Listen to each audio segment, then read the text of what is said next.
GeekCastRadio.com presents the GeekCast Radio Top 100 Animated Series of All Time.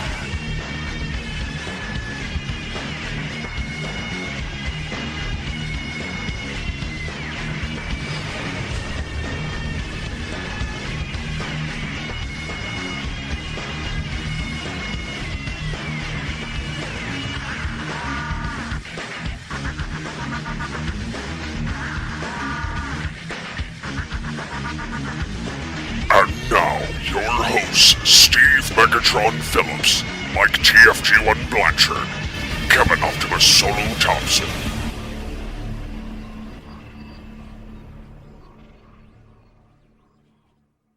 Welcome back to the countdown, everybody. Hopefully you've been listening and enjoying the first 3 episodes, or the first 60 or so shows that we've revealed. We're back, and this episode's kind of special. We've had a representative from This Week in Geek, and we've had Pop Culture Network rep and Phil from Blogomatic. This time we're going all GeekCast on you. We have 4 members of the GeekCast Radio Network. Obviously, Mike and Steve are with me again, and our special guest this time is JT from Saskatoon. Hello, sir. Good evening to you. Some of you have probably heard him on either Tooncast or the Telecast, so this is the all GeekCast Radio Network portion of the countdown. And in case you haven't heard on some of the other episodes, I've been kind of keeping you up to date on some of the feedback we've been getting. The Toon Zone forum thread has exploded. Is up to at least 50 or 60 replies. I was actually going to do a count of how many replies we've had on GeekCast Radio's actual website. Every episode has had anywhere from probably 5 to 15 or 20 comments. So there's a lot of people that are noticing what we're doing. Hopefully you're enjoying the countdown.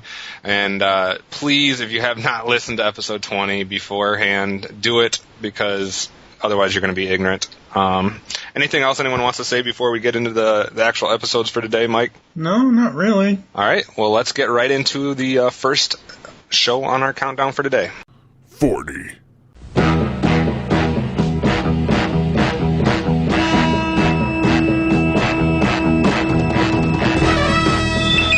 In the great hall of the Justice League, there are assembled the world's 4 greatest heroes, created from the cosmic legends of the universe.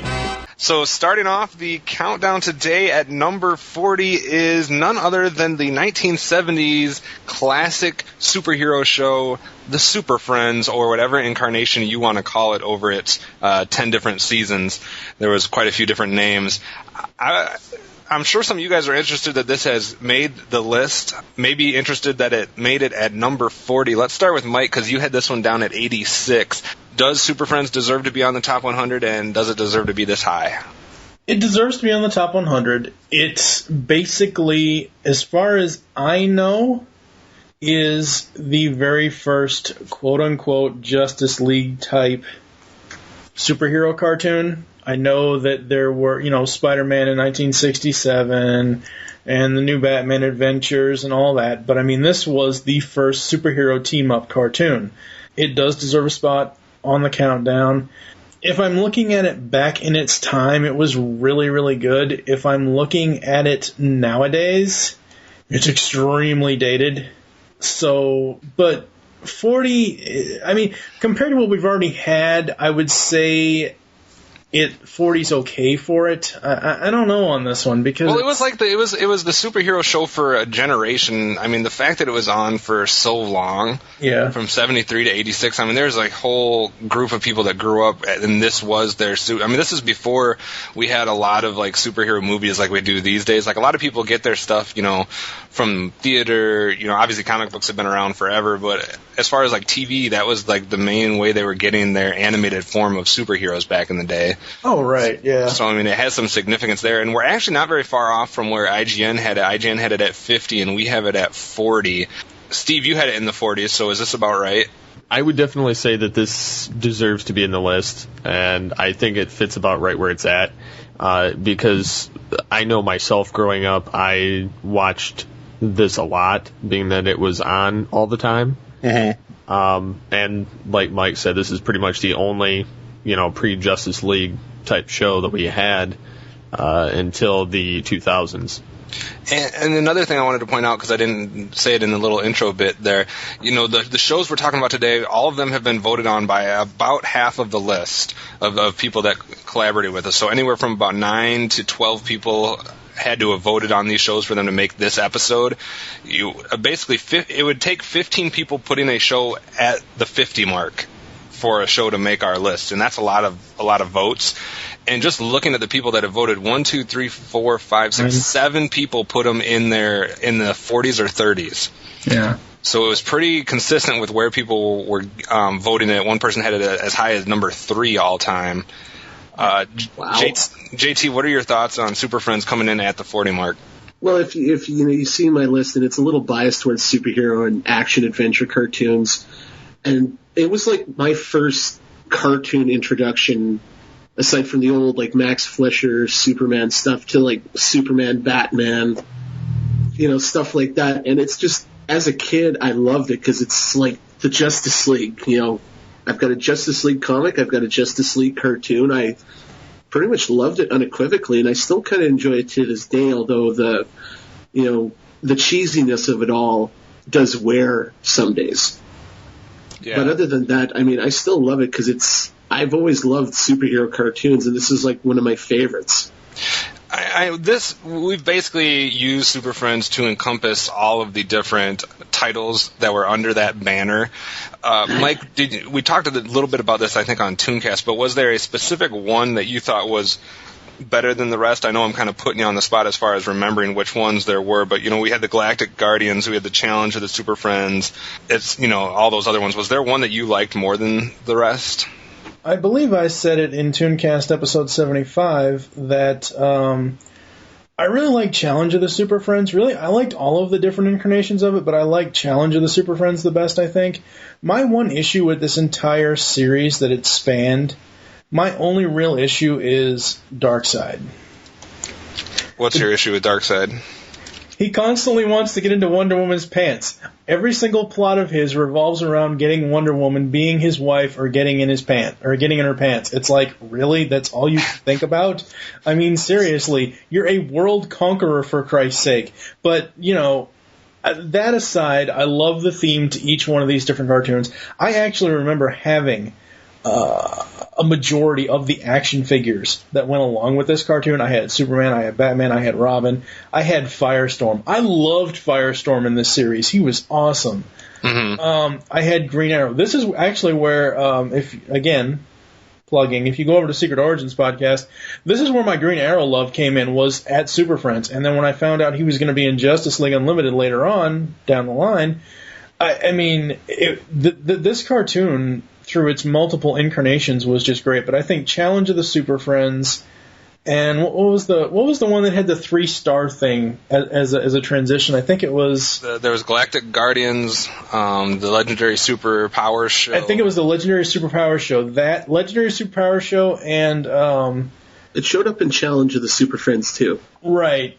Whatever one that showed up in the 80s, that's the one that I remember the most. I remember the other 2 incarnations as well, but Challenge of the Super Friends and Legendary Superpowers team, those 2 versions are the ones that I like the best. I think what I liked about all of these shows, especially a few of the incarnations, were how the variety of both good and bad guys you got, so you weren't stuck with just a couple. It was that whole collaboration thing that you guys had mentioned. JT or Steve, did you guys have a favorite incarnation? I agree with Mike that I liked Challenge because it set up the team of good guys, however many that was, and then the team of, 13 bad guys that got together. Yeah. I kind of like that one. Yeah. No, go ahead. Sorry. Well, Challenge is probably my favorite overall. Like, the first one I actually saw was Galactic Guardians, which was more or less based on the Superpowers incarnation. Because I got the toys and my dad's like, hey, there's a cartoon too, and I was like, really? So it got hooked like that. And then, years later when I discovered Cartoon Network, when they're still showing awesome cartoons, I got into watching Challenge of the Super Friends and Legendary Superpowers team and all that. And Challenge was probably my favorite, just because of the whole, you got the Justice League, you got the Legion of Doom. Mm-hmm. It was just a cool setup. Yeah, it was the setup like that, and they had the kick-ass, evil skull fortress in the middle of Gotham Swamp or something. Yeah. and that whole series gave rise to one of my favorite Cartoon Network commercials ever, which was the "All I want is a pair of pants" from Brainiac. Yeah. So it gave so much. I like the episode, too, that they had a couple times in Challenge where they would go back and look at, they had the time machine and they were going to go stop a couple of them from being the superheroes that they ended up being. They were trying to stop Wonder Woman and Flash and Superman or whatever. They were going back to when they were kids to try to, prevent them from becoming what they were. Steve, any thoughts on the different incarnations? I would probably say I didn't really have a particular favorite. I just kind of liked them in general because I never really caught them as just separate ones. I remember seeing it, but there was no particular order. It was no rhyme or reason what showed. Because they're all reruns. Yeah, one of the main reasons why I remember Challenge and Legendary so much is because between that and reruns of 1966 Batman, that was pretty much, outside of the actual 80s properties like Transformers, stuff like that, when it came to superheroes, the live action in 66 Batman and this cartoon series was what I was watching as a kid in the 80s for the most part, and I remember them being hand in hand, not really seeing them back to back, but I linked the two as a childhood memory. And yes, it is dated nowadays, but back then it was awesome. Yeah, and I think there might be some people that have a problem with how high it is ranked on our list, but I don't think anyone can have a problem with it being at least on the list somewhere. So no. Not a bad start to our episode today, and we'll see what the rest of the episode holds for us. 39.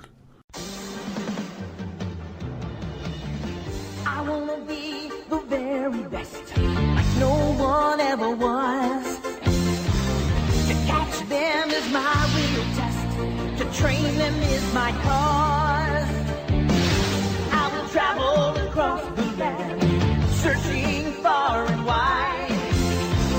Each Pokemon to understand the power that's inside. Pokemon.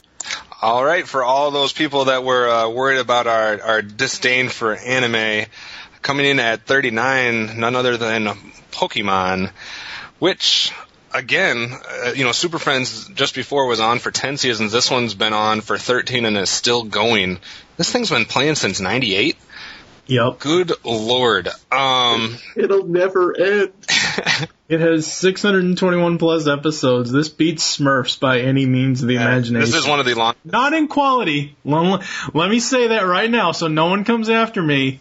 621 episodes is what I mean as far as it beating Smurfs is episode count, not in quality. Yeah, do you honestly think there's anyone out there that thinks that Pokemon is of higher quality than the Smurfs? People that are younger than us, probably.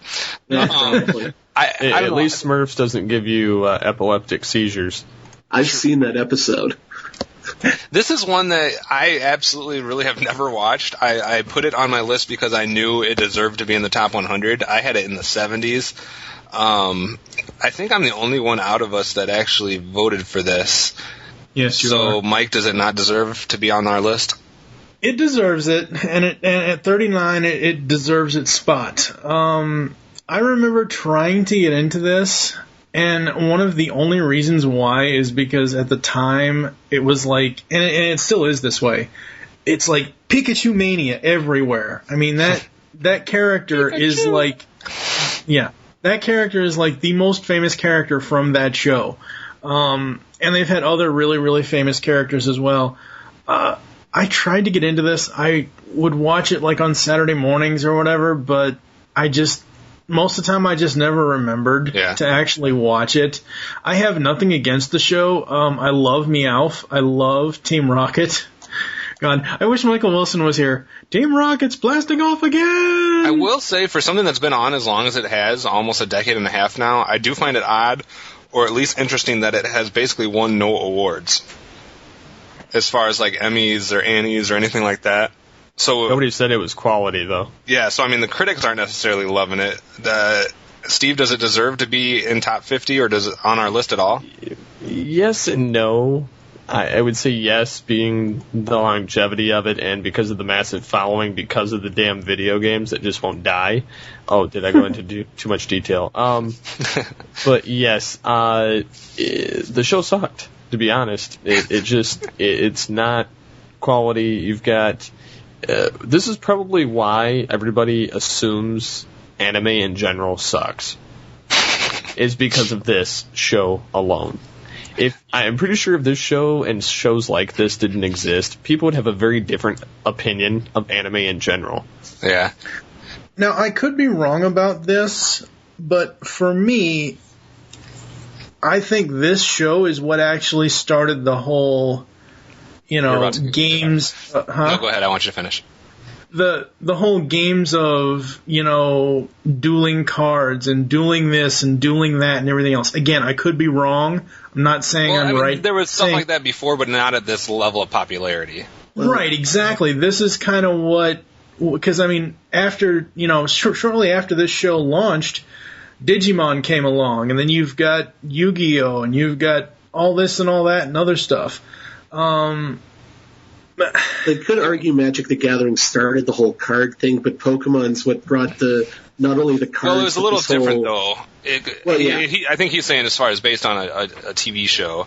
Based on popularity of TV show and popularity of merchandise, true. Magic the Gathering did do a lot of things for that, and I don't want to get criticized for this. I don't remember off the top of my head because I wasn't a Dungeons & Dragons nut, but was that cards or was that board? No, it was cards. Okay, yeah, really, Dungeons & Dragons was... Sorry. Dungeons & Dragons was like a launching, but like as far as popularity-wise, Pokemon started it all. I'm sure we're about to get annihilated by somebody that knows way more about these card games than we do. And that's fine. I know nothing about these card games whatsoever. I see the commercials on TV, I see them in stores, and I just... pass them right up. Tara's going to hate us because she had this in her top 10, and we're railing it. JT, we didn't give you a chance, though, to echo. Do you agree with Steve, or what are your thoughts on Pokemon? Well, it's kind of column A, column B. Like, it's insanely popular for reasons I wouldn't care to consider, because... I used to hang out with some people who are way into gaming, and, when Pokemon came out, they're, like, watching this, and then there's a card game, and they're trying that. Next thing you know, they're playing Yu-Gi-Oh!, and then they're playing Duel Monsters, or Masters, and they're playing Metabots, and it just cracked open this vault of anime/card game shows. I think of all of them, this is the only one that's got some heart to it, in terms of storyline and that, but it's just... so annoying. Yeah. It does, like you guys said, though, just based on the cards and the video games. Working at Target, Pokemon game outsold every other game from any other platform every time it came out. Nintendo just needs to change its name to Poketendo or something like that, because that's all they put. Yes, Nintendo puts out other stuff. I get that. But I hate to say this. I know that Mario is Nintendo's flagship character, but it's almost like Pokemon is their flagship franchise nowadays. Pokemon probably saved it, actually. Pokemon probably saved Nintendo's life. That's probably why true. The handheld consoles are so popular today, right? Because of this game. Yeah. And I'm not going to lie, I did play this, and I did play the card game. Mm-hmm. And I did play Magic and a couple of those, but I didn't own everything. I usually just played with people that already had crap. But the fact that you were into that stuff and still don't think the cartoon was quality means something. The cartoon sucked. The game was addicting as all hell. Hell, last year I went out and traded in some PS2 games because I got rid of my PS2. I went and bought a Game Boy Color, and I bought Pokemon Red again. And I beat the game again within a week, and then I turned around and sold the shit again. Oh, wait. See, for me, I'm sorry to cut you off, Kevin, just really quick. This is the last thing I'll say about it. For me, I'm the opposite. The cartoon's okay. It's not the best in the world, but it's okay for what it is. On the screen, you can see them interacting with their Pokeballs and Pokemon and all this and all that stuff. Pokeball. You can see the effects that their moves have in the cartoon. In the card game, when I see those card games on the star shelves, I'm like, really? Seriously? I have a little nephew he may still be obsessed with it, and it was fun playing the card game with him just because of the enjoyment he got out of it. But at the same time, I'm like, I can't believe I'm doing this. The only other thing, go ahead, Steve. I was going to say I only collected the cards because I wanted to trump my brothers at everything I had. There you go. So I had to have all the most powerful cards, and therefore I had so many rare cards because people were just dumb. Yeah. I'm not going to go into too much detail on why. You swindled them just like I swindled people with baseball cards. I get it. Yeah, I kind of did that. So I ended up with like 11 Mew cards, and I ended up with a couple like shinies, and I was like, buddy. No, the only other thing I wanted to mention, because I forgot to throw it out there, that IGN had this at 70, and we had it at 39. I'm not saying who's right, but I just think it does deserve a spot in the top 100 regardless of where it's at. So yeah, we'll see where we go from the land of Pokemon.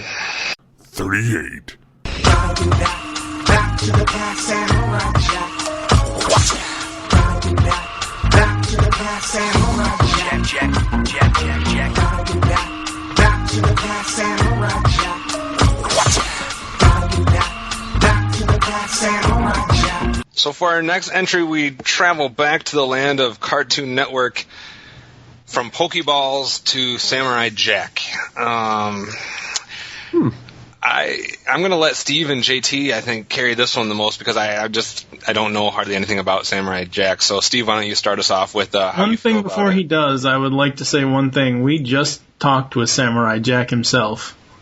True. That is true. So we have it at 38. IGN had it at 43. What do you feel about its placement, Steve? I actually am not disappointed with where it's at. It was, despite its animation style, it was a really entertaining show. And the voice work done by Phil Lamar in it was spectacular, to say the least. I would not disagree with this. I mean, it was a really good show. Mm-hmm. Won 3 Annies, won 3 Emmys, was nominated for some other stuff. I don't know. I mean, it has to mean something. JT, you almost hit this one on the head. You had it at 39, and we put it at 38. Yeah, no, I'm in agreement with Steve there. I'm really happy with how it showed up in the list. I mean, for me, like it was for me, it's one of those cartoons that broke my preconceived notion of what a cartoon is. Mm-hmm. With like how the animation was like all the crazy designs. There was no black, like solid black border lines on the character models, stuff like that. And a little bit more than that, I kind of like the Grindhouse kind of story, how they got like a samurai from ancient Japan is thrown into like the world of, Blade Runner basically, and, shake well and serve. Yeah. It's just the way the story was. It's just something that it could have been crappier animation. I probably would have loved it still just because of the story, but it's one of those things. It's almost a perfect storm in that sense. For me, there's just one thing I can't get past on this one. Tartakovsky is his name. But I just can't stand anything he does. I'm sorry. Mike, what are your thoughts?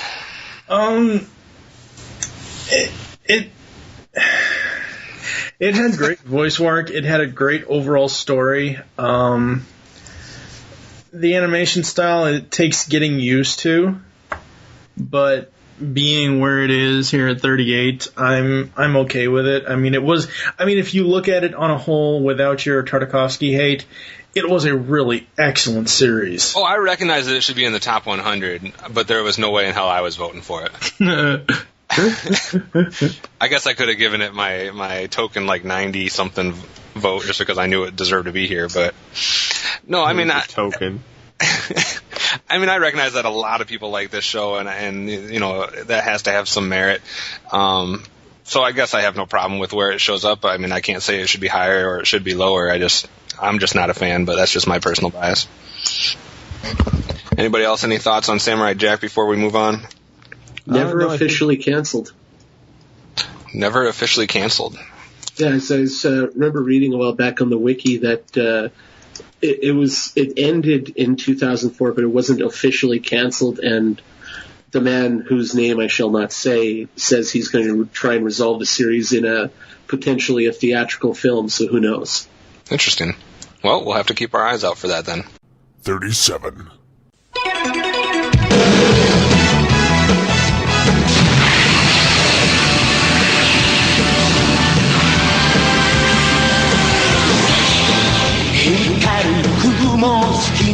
Fly away, fly away.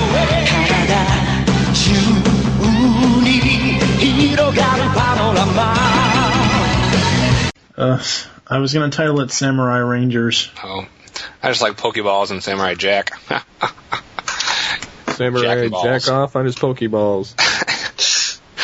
And that's going on YouTube. What is? What you guys both just Wait said. till you see what's coming next. Are we ready to record? Yes. So far, 2 animes in our first 4 shows, coming in at 37, Dragon Ball Z.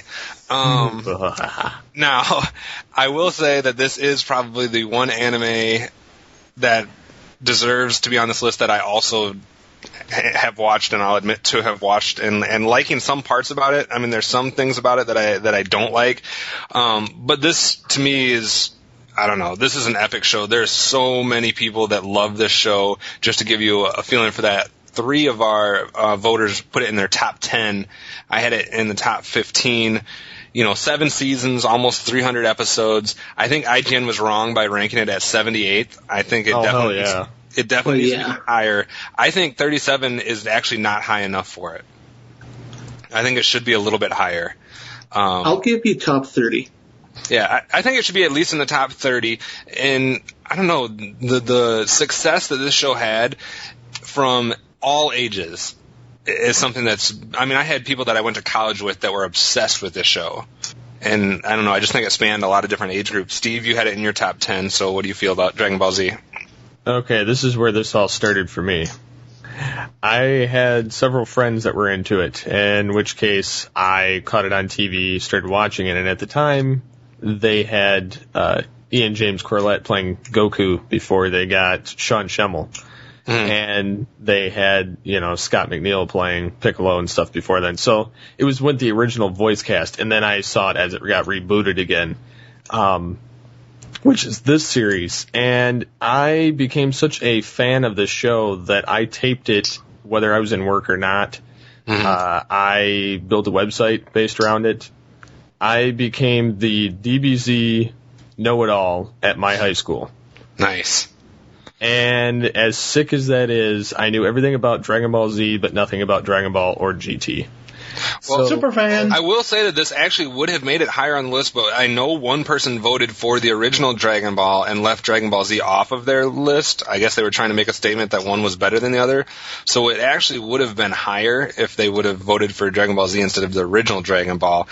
I don't know. I love the characters. I love the development of the characters. I love the characters' names, the characters' look. I actually like the design of the characters. What I can't stand is when the constant, power up to, I don't know, I'm going to sound retarded because I don't know, I'm not as versed in Dragon Ball Z as you guys are, but the constant, powering up and, I don't know. Where they're building their Kai up. Yeah. And that's, they're doing their power up. They're getting whatever stage they happen to be going to, whether it be Kaioken or whether it be Super Saiyan or just Ultra Namek or whatever they happen to be. And granted, there was a lot of transformations. There was a crap load of different versions of all these characters. The art was great. The animation was great. The fights were great, although sometimes it took way too long to get through a battle. See, that was my problem, too. And that was the only pain in my ass when I'd have to wait another day just to see the next part of the battle, which I felt they could have done that a little bit faster instead of saying, oh, here's a flashback. Here's a little bit of bitching back and forth. Okay, here's the first few punches. Okay, we killed our friend. We're going to mope. Okay, now we're going to kill him. It was just too long in some of that. But, it was a great show overall. And that's why the games and everything else spawning from this have gone on so long. And that's why they've even rebooted it once more in the form of Dragon Ball Kai. Yeah. I don't know. Another thing that would have got it in the top 30 for sure would be if JT or Mike had actually voted for it. So why don't you guys explain yourselves? Well, I watched a lot of Dragon Ball Z, but I never caught it consistently enough to develop a liking for it.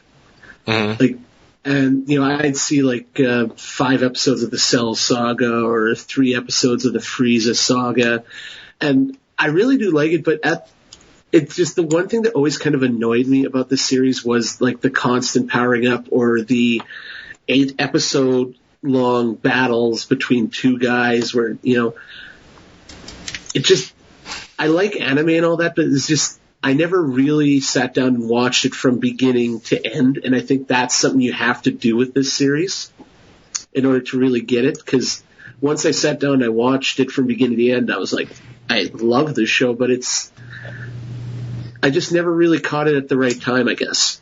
Well, and see, you have to catch it at the beginning of each saga. It's okay if you miss a previous saga, but if you don't catch it at the beginning of whatever saga it happens to be on, you're going to be screwed. Yeah. Mike, explain. Oh, go ahead. Well, no, that's basically what it is. I just never seem to catch it at the right time. Like, I love it, but not as much as other people, apparently. Yeah. Mike, explain yourself. Why isn't it on your list somewhere? For this, almost the same reason as JT's. I mean, for me personally, I just, like, for me, this show is, like, whenever I would turn it on or whenever I would turn Cartoon Network on or whatever, when it was on, it was like, oh, screaming high flying kick or screaming super move or I'm going to now and then I'm going to kill you, and it's nothing but screams. And like Steve said, you have to start at the beginning of each saga. You can't start in the middle, and I would always end up seeing like part 4, part 5, and I just couldn't keep up, and it just. So does it not deserve to be on our list? No, it so does, and I'm happy with it being at 37. Although it would have been more apropos if Clerks the Animated Series was here. Boo. But it's one of those things where, for me personally, I just wasn't into it. As back when it was airing, it wasn't something that was on my radar. I have nothing against the series at all. From what I've seen of it's really, really good. But it's not your cup of tea. It's just not my thing. And plus, like I said a second ago, not to repeat myself, one of the reasons why I didn't catch it again was because if you don't catch a saga from beginning to end, you're screwed, as far as figuring out what's going on. That's kind of like what I've said before in the other Countdown episodes. When a show starts and I don't immediately follow it when it starts and it gets to like season 3, I'm not going to start watching it in season 3 and act like a dumbass like, oh, why is this happening? Why is that? You know what I mean? Yeah. It's one of those things. Well, let's see maybe if the next one's your cup of tea then instead. 36. Water. Earth. Fire. Air. Long ago, the 4 nations lived together in harmony. Then, everything changed when the Fire Nation attacked. Only the Avatar, master of all 4 elements, could stop them. But when the world needed him most, he vanished. So hopefully all of the anime fans are happy with us now, because this apparently is anime episode, because number 36 is none other than Avatar: The Last Airbender. It was ranked 35th by IGN and 36th by us. So apparently we're in agreement. Actually, 2 people had it as number 1. And 4 people had it in their top 10. It did win some Annies and an Emmy. None of us had it on our list, so this might not be the greatest discussion ever, but Mike, go ahead. JT, have you seen this? I have started watching this, but I haven't. I didn't really start watching it until just before I started doing my list, so I didn't really have a good grounding in it to put it on my list. Mm-hmm. But it's a really well done show. I've never heard anyone say anything bad about it. Yeah, right. Yeah. And it's like just to go back to Samurai Jack for a second. Was it Mako or Mako, the guy who voiced the villain of the series? This was actually one of his last works before he passed away. He voiced. Gotcha. I know who you're talking about. Yeah, like he voiced the uncle of was the main antagonist through the first part of the series. But it's an extremely well done series. It builds like a really good mythology and the idea of the 4 elements and the quasi mystical kung fu of this world. And it all around, I just love the series. It's just very well done. And Shamalama Ding Dong should go die in a ditch for what he did with the movie. Yes, he should. It does seem like one of those animes that I actually wouldn't mind, and I've actually wanted to watch it a couple times. I just never had the time or the the opportunity to do so.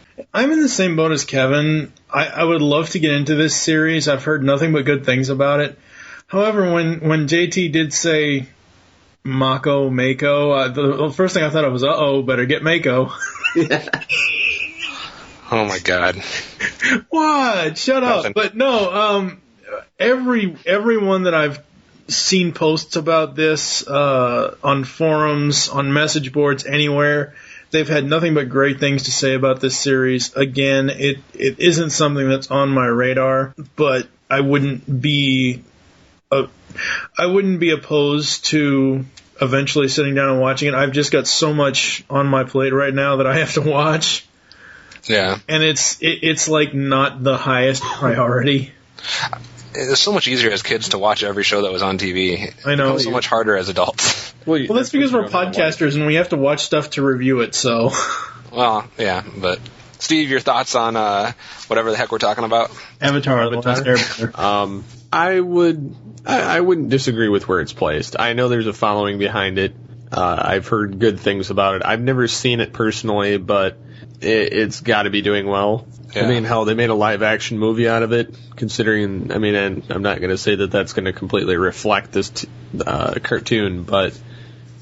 you better be really careful, Steve, because I'm telling you right now, Last Airbender fans will chastise anybody that say anything good about that live-action film. I've never seen the live-action film, but I'm not a fan of...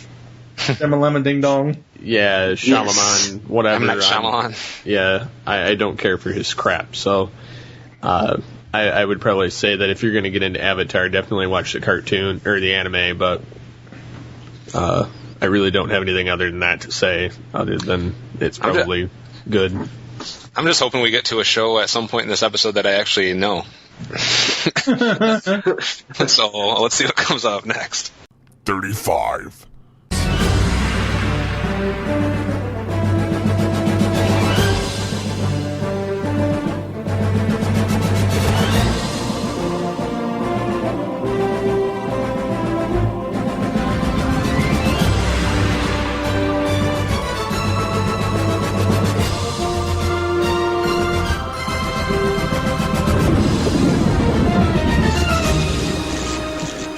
All right, well, it's been about 13 entries since we've had one that was not ranked by IGN back at number 48, The Yogi Bear Show. But number 35 is another one that's not ranked by IGN, and that is the 1994 series Reboot. It was on, basically off and on throughout from 94 to the end of the decade there, 2001. This is Tara's number one show on her countdown, Laidman's number 3. I'm going to let Steve start this one since you had it at 21. How do you feel about Reboot?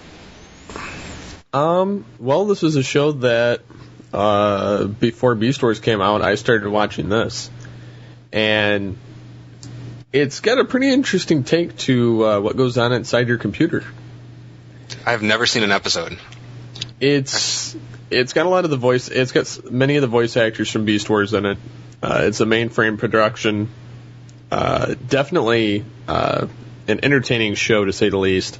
You've got some goofy characters. You've got, you're more serious. You've got your almost Megatron. Megabyte. Yeah, Megabyte. But, I knew their name. I was just... No, I know. But I'm not Rain Man. Trying to...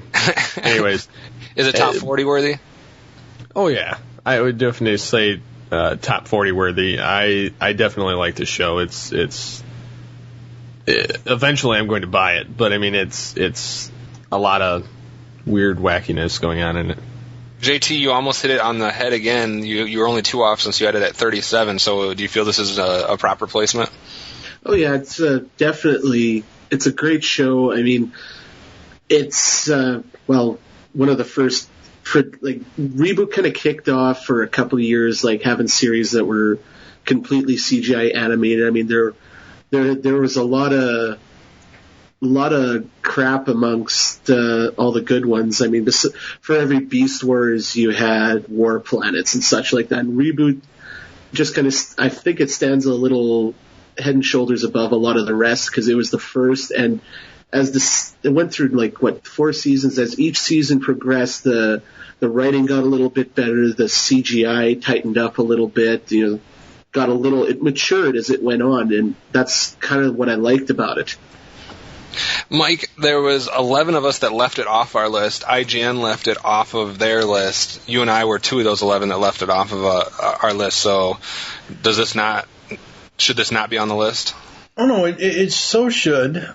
For me, one of the reasons why I left it off my list was because, again, I when it came out, I had seen several different episodes, and truly, I did enjoy it. But honestly, and I know I've told this story plenty of times before, I got confused back in 1996 when I saw an episode of this, and then I saw an episode of what Beast Wars actually is. I actually thought this was the new Beast Wars at the time. I thought this was the new Transformers cartoon at the time. You were dropped on your head, weren't you? I was 16. Leave me the fuck alone. I could see where you got War Planets maybe mixed up, but reboot. But going back through this and kind of finding some of this stuff on YouTube and stuff like that, and this month's This Week in Geek topic show is on Reboot, and I had listened to a Just the Facts that Mike Dodd had done, and the way he explains that would have been better. The way he explains how Reboot works and how the series progressed, the first thing I thought of was, this is an animated Tron series. They took all this, they took the basic plot of Tron and put it into into a CGI animated series. Because you're going inside a computer world. I forgot to mention that Mike did have at his number 10 also on his list. I just think the consensus from those that are listening is going to be that we've put this a little too high. I don't know. I mean, I get what you guys are saying. I don't know if I would quite put it in the top 40. I think it needs to be closer to the top 20. I don't think it should be between 20 and 30 at least. Okay. Well, so go ahead. 35 Mike. Is a good overall ranking for it, though. No, it's good. We already have. IGN was a bunch of asshats and couldn't even rank it. Yeah, they didn't even get it on their list, so we'll see how many more of those we come across. We had a lot of those early on. We haven't had so many recently, so we'll see if we come across any more of those. 34. Spin it! Let's begin it. Bear and grin it. Spin it! Oh yeah, oh yeah. Friends for life, through thick and thin, with another tale to spin.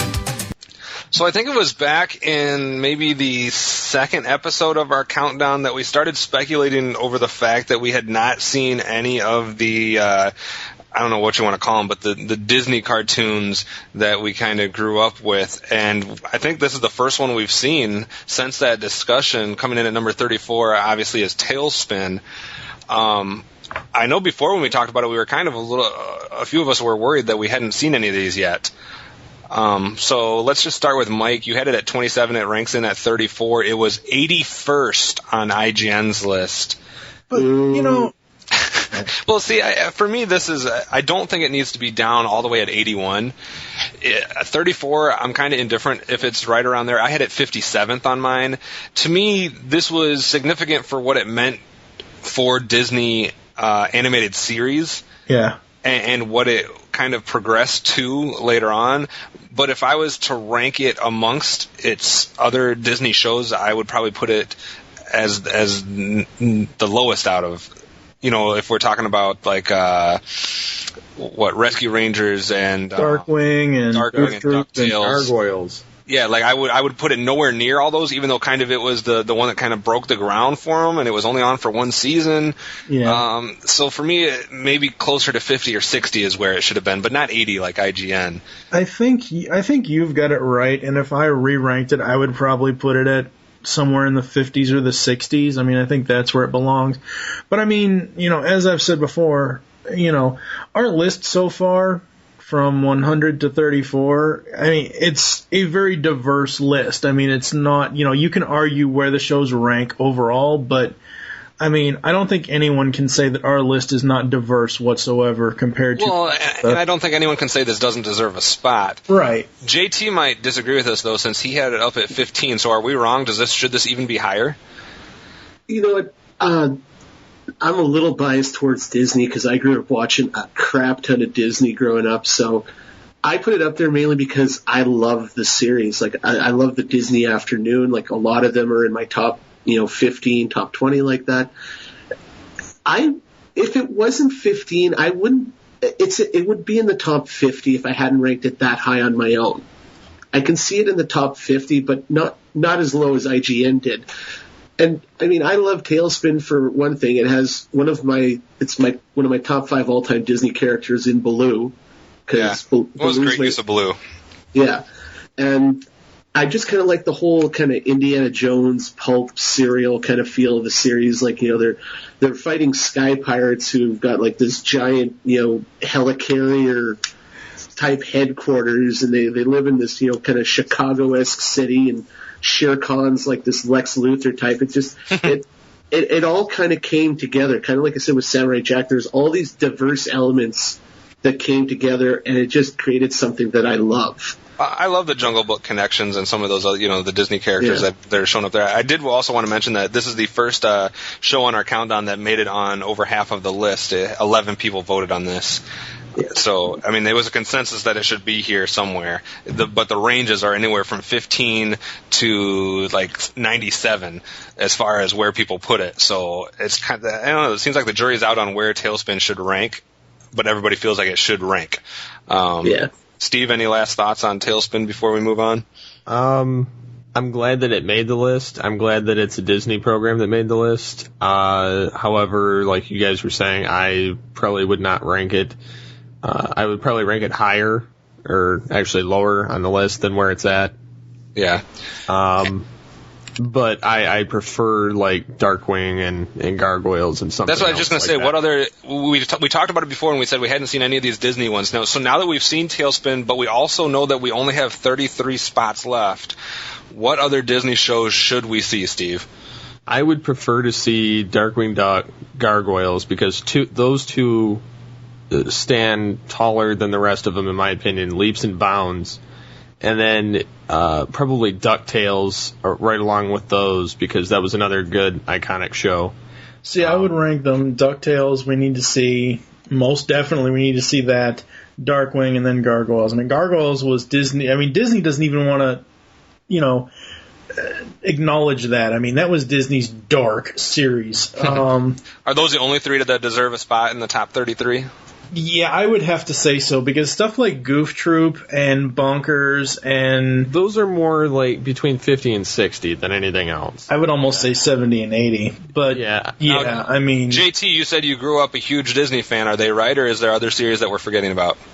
No, they're right about that. I mean, the Disney Afternoon was always like, DuckTales, Tailspin, Chip and Dale, Goof Troop. Those are good series, but the later stuff like Bonkers and that they tried, but they didn't quite hit the same. They didn't quite hit the same note as those previous series. Yeah, I agree. 33.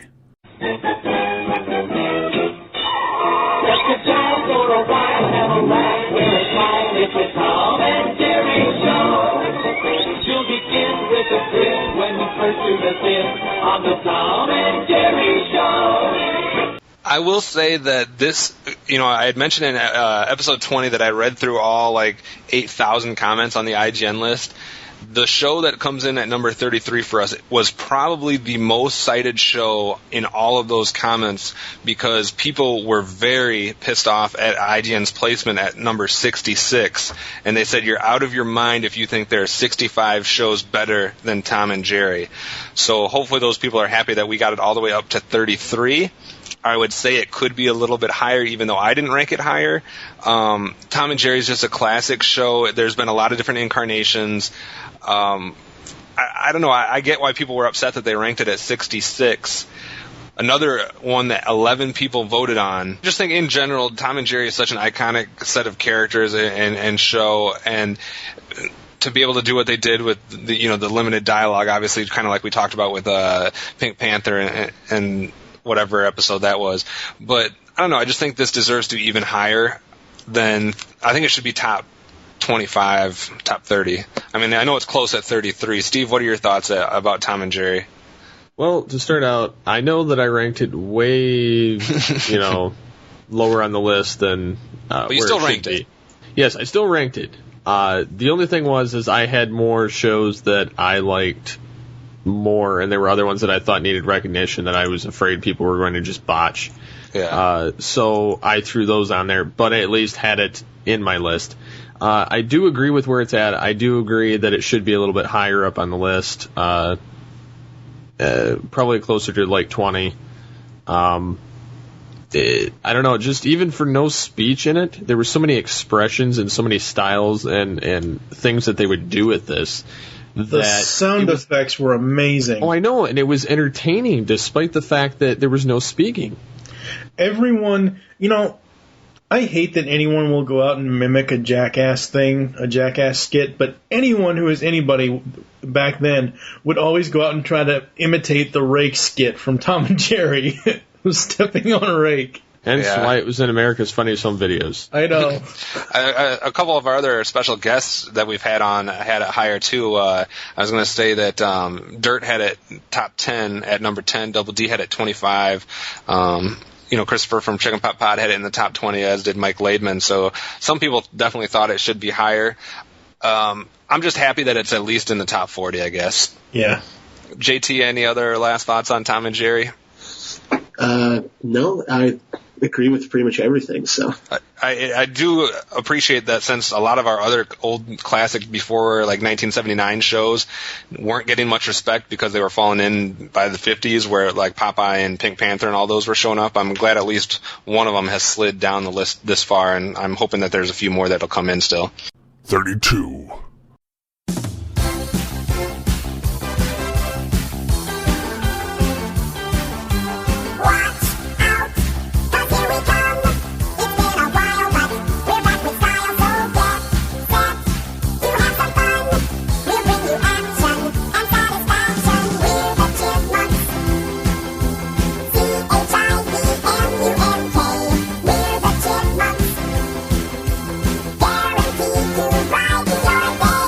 So I'd just like to take a minute to point out that it has been 10 entries since our last 1980s cartoon. I know everybody says we have a huge 80s bias, but please take notice that we just went 10 shows without naming an 80s cartoon. The last one we had was Mask at 42, and now we have Alvin and the Chipmunks at 32. IGN had this at 80. Now, I just want to say it was on for almost the entire decade of the 80s, 7 seasons. Alvin and the Chipmunks was one of the most unique cartoons of its time, I think. And for all the flack that 80s cartoons get for selling toys, this one really had nothing to do with toys. This one obviously had to do with records or cassette tapes, I guess, at the time.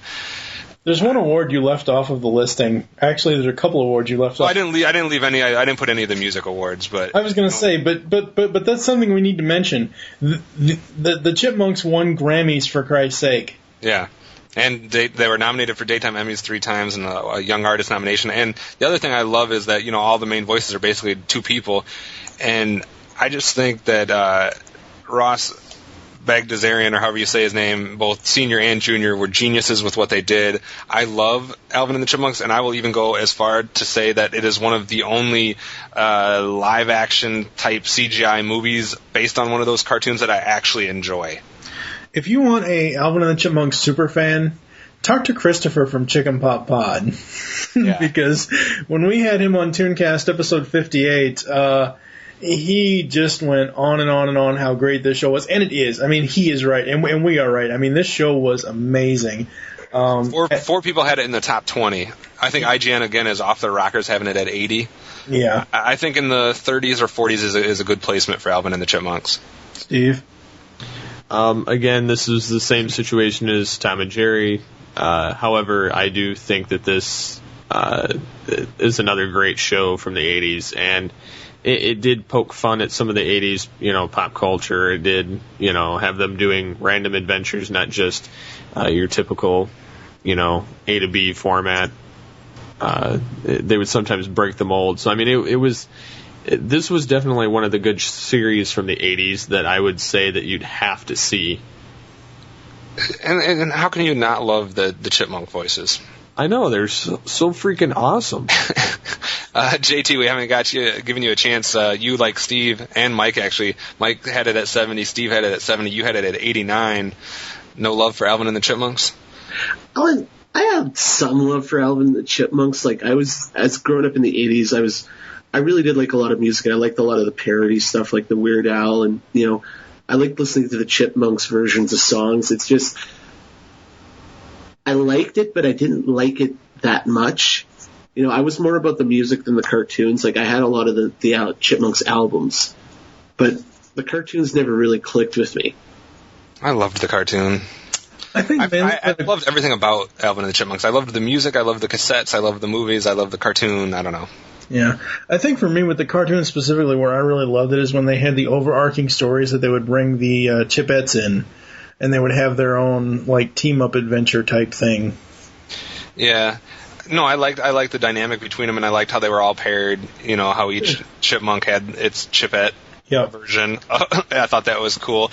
And honestly, I know there's 80 shows that people will give us a hard time for ranking on the list at all, or maybe higher than they should be. Like, I know some people would have a problem with us putting Cops on it at all, or Brave Star, or Mask even at 42. I think this is one of the 80 shows that people shouldn't argue about. This deserves to be at least top 50 to me. I don't know. I know some of you guys had it ranked lower than that, but for me, this is an easy at least top 50. This is an 80s cartoon that was unique enough that you can't bash it because it was just a toy commercial, or you can't bash it because it had bad storylines. It actually had good storylines. Right. Oh, yeah. So. And again, to reiterate, that's why we compiled 20 different lists to make a master list, so you could do your mathematician thingamajig. And I think for the majority of us, our lists were, to what our biases were, but we still recognize at the same time cartoons like this that deserve to be on the list. So, yeah. Well, we've broken the seal now after 10 episodes of finally bringing another 80s cartoon, so let's see if that opens the floodgates or not for more 80s stuff to come. 31.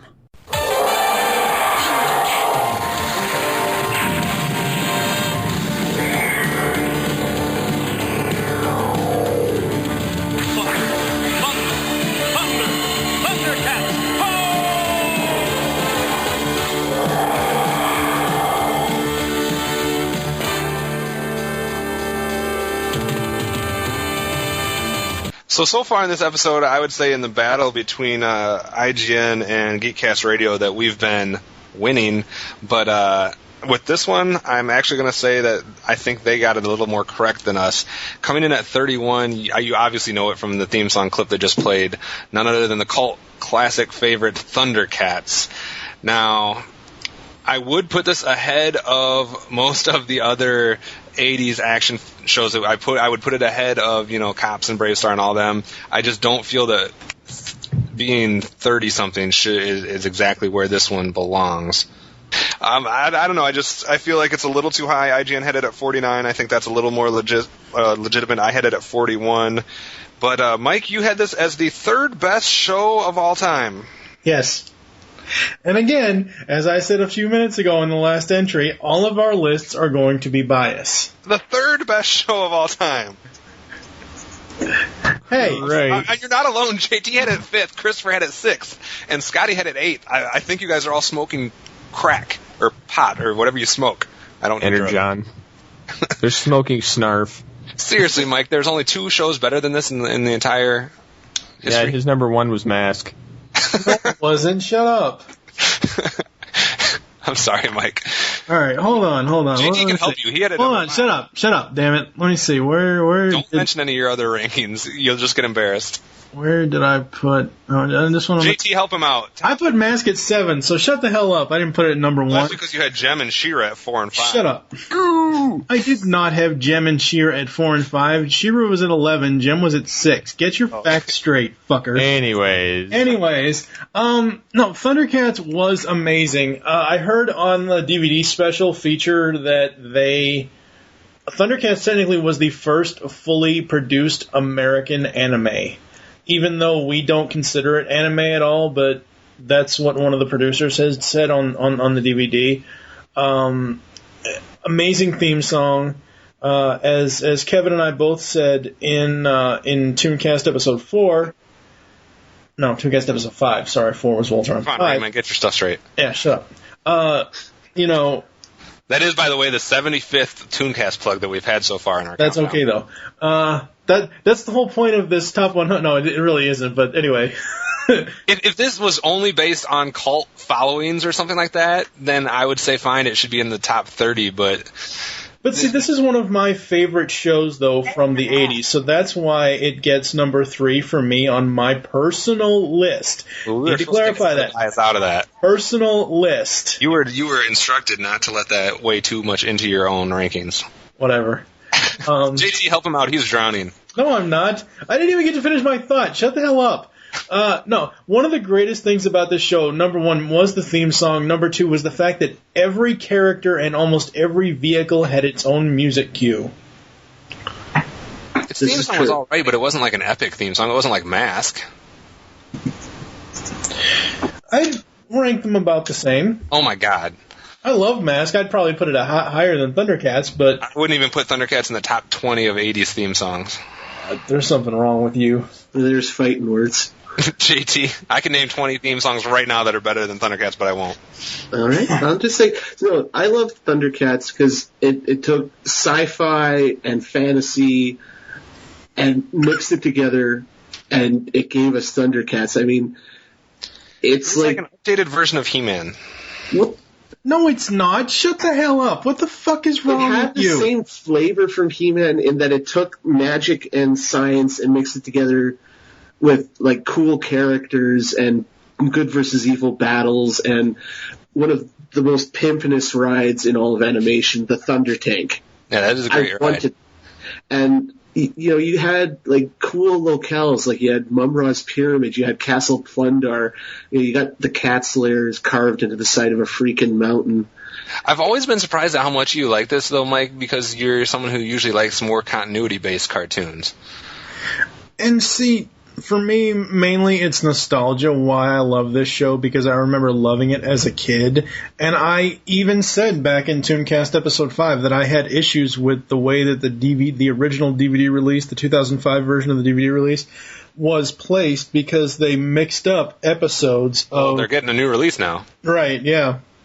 So maybe they'll fix it. Yeah, maybe. But it's one of those things where, I don't know, I absolutely loved it. I love the character of Lion-O. First of all, I wanted it to come out off the screen. I wanted that Sword of Omens, goddamn. Oh, I'm not saying I didn't love the stuff. I had the claw. I had like multiple things, like not just like little toys, stuff that you could actually wear. I had that stuff, and I was obsessed with this when I was a kid. I got to take a step back and say it just doesn't deserve to be quite this high, but we haven't heard from Steve. What are your thoughts on Thundercats? I would say that I would agree with where it's placed. I don't think it should be any higher up on the list than this. Yeah, at least it didn't make top 30. Yeah, but it was a good show for what it was. Well, and the fact that there's a new series coming out, the fact that there is is there still a movie coming out? I don't know yet. I believe so. Yeah. There's such a cult following behind this that it's not a surprise to me why it's still going. I am going to say, though, that I will have I will not be shocked if the reboot is better. Oh, no. Well, I mean, shoot, look at Transformers Prime. I mean, look at Beast Wars. They all stomped on the original series, I mean, in a sense. So. And the voice cast that's becoming assembled for this new Thundercats is looking like it's going to be epic. And oh, yes. I'm just really excited for the new one, and I just think it's going to put the old one to shame. But I will recognize that it's because of the old one, obviously, that we're getting all this. So right. I'm not saying I don't like Thundercats. I own every episode of it. So the 80s continues here. So far we've had 2. Let's see if we get another one. 30.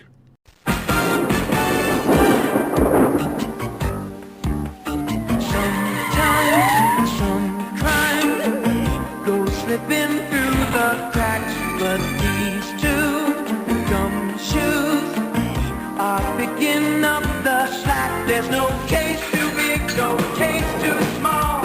When you need help, just call Chip and Dale. So when we were talking back at Tailspin, you guys said that you would expect to see DuckTales and Gargoyles and Darkwing Duck.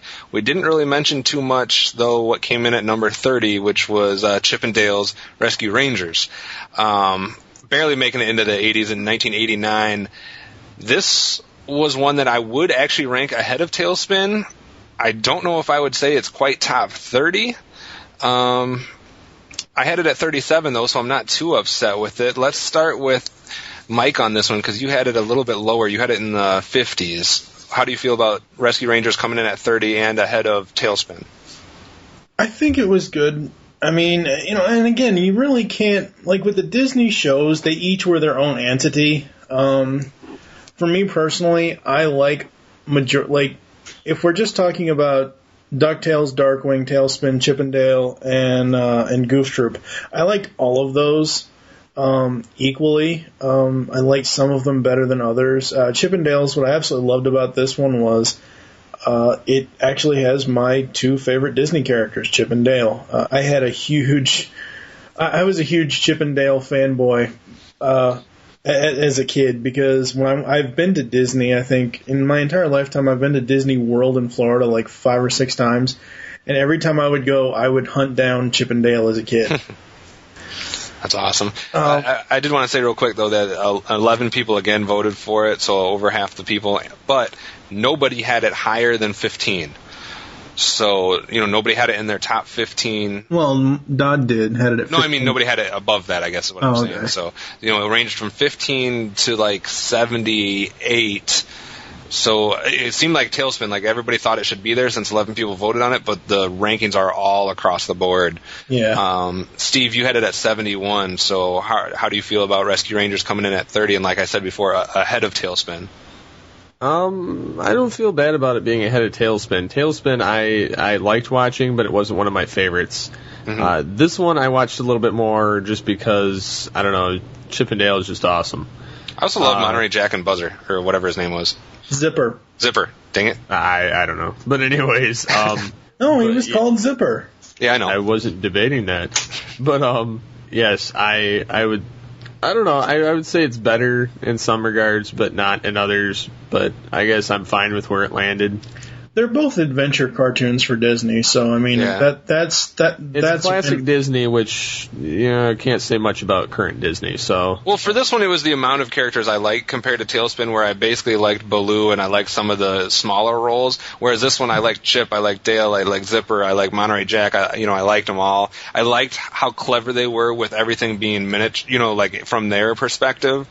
So they would be using everyday objects, but it would be a house for them, or a, you know what I mean? They would use a can or something, and it would be this big old thing for them. So I liked it.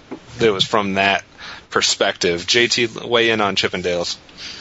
Again, kind of like Mike, Chip and Dale are two of my favorite classic Disney characters. I've got I got nothing but love for a lot of that late 80s Disney animation like that, and I love the story of the show. It's basically kind of Disney's A-Team in a way that, that they hop in the what do you call the Ranger plane? Yeah, the Ranger plane.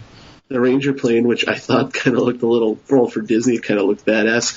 And it was goofy. It was fun. I mean, it introduced me to what became one of my favorite characters in the series, was Monterey Jack, because I liked the bombastic character and how he would just go, squirrely every time he smelled cheese, which has always made me laugh for ever and a day. I do got to say that I like Peter Cullen's version better than Jim Cummings. Well, I never really noticed the difference, but that's just me. But yeah, no, it's just one of those series that's up there with Tailspin as one of my all-time favorites. Like I said, I don't know. I could see it anywhere around here. To start off our top 30 with Rescue Rangers, I guess I don't have a big problem with that. Again, I placed it there because I love it that much, but if it was any lower, I'd say if it was as low as, in the low 50s like that, I wouldn't argue against it on another list, but on my list, I put it where I put it because I love it that much, and I really do believe it deserves to be there. Fair enough. 29.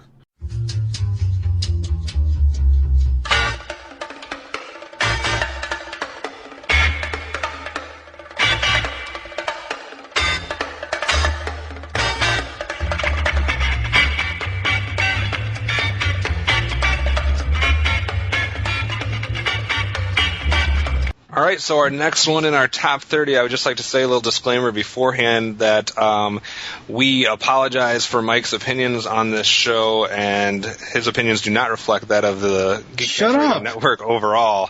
Coming in at number 29, when I think it's not high enough. Show. It is not high enough. Ren and Stimpy. Coming in at 29. It was ranked 12th on IGN. I think it deserves to be at least in the top 25.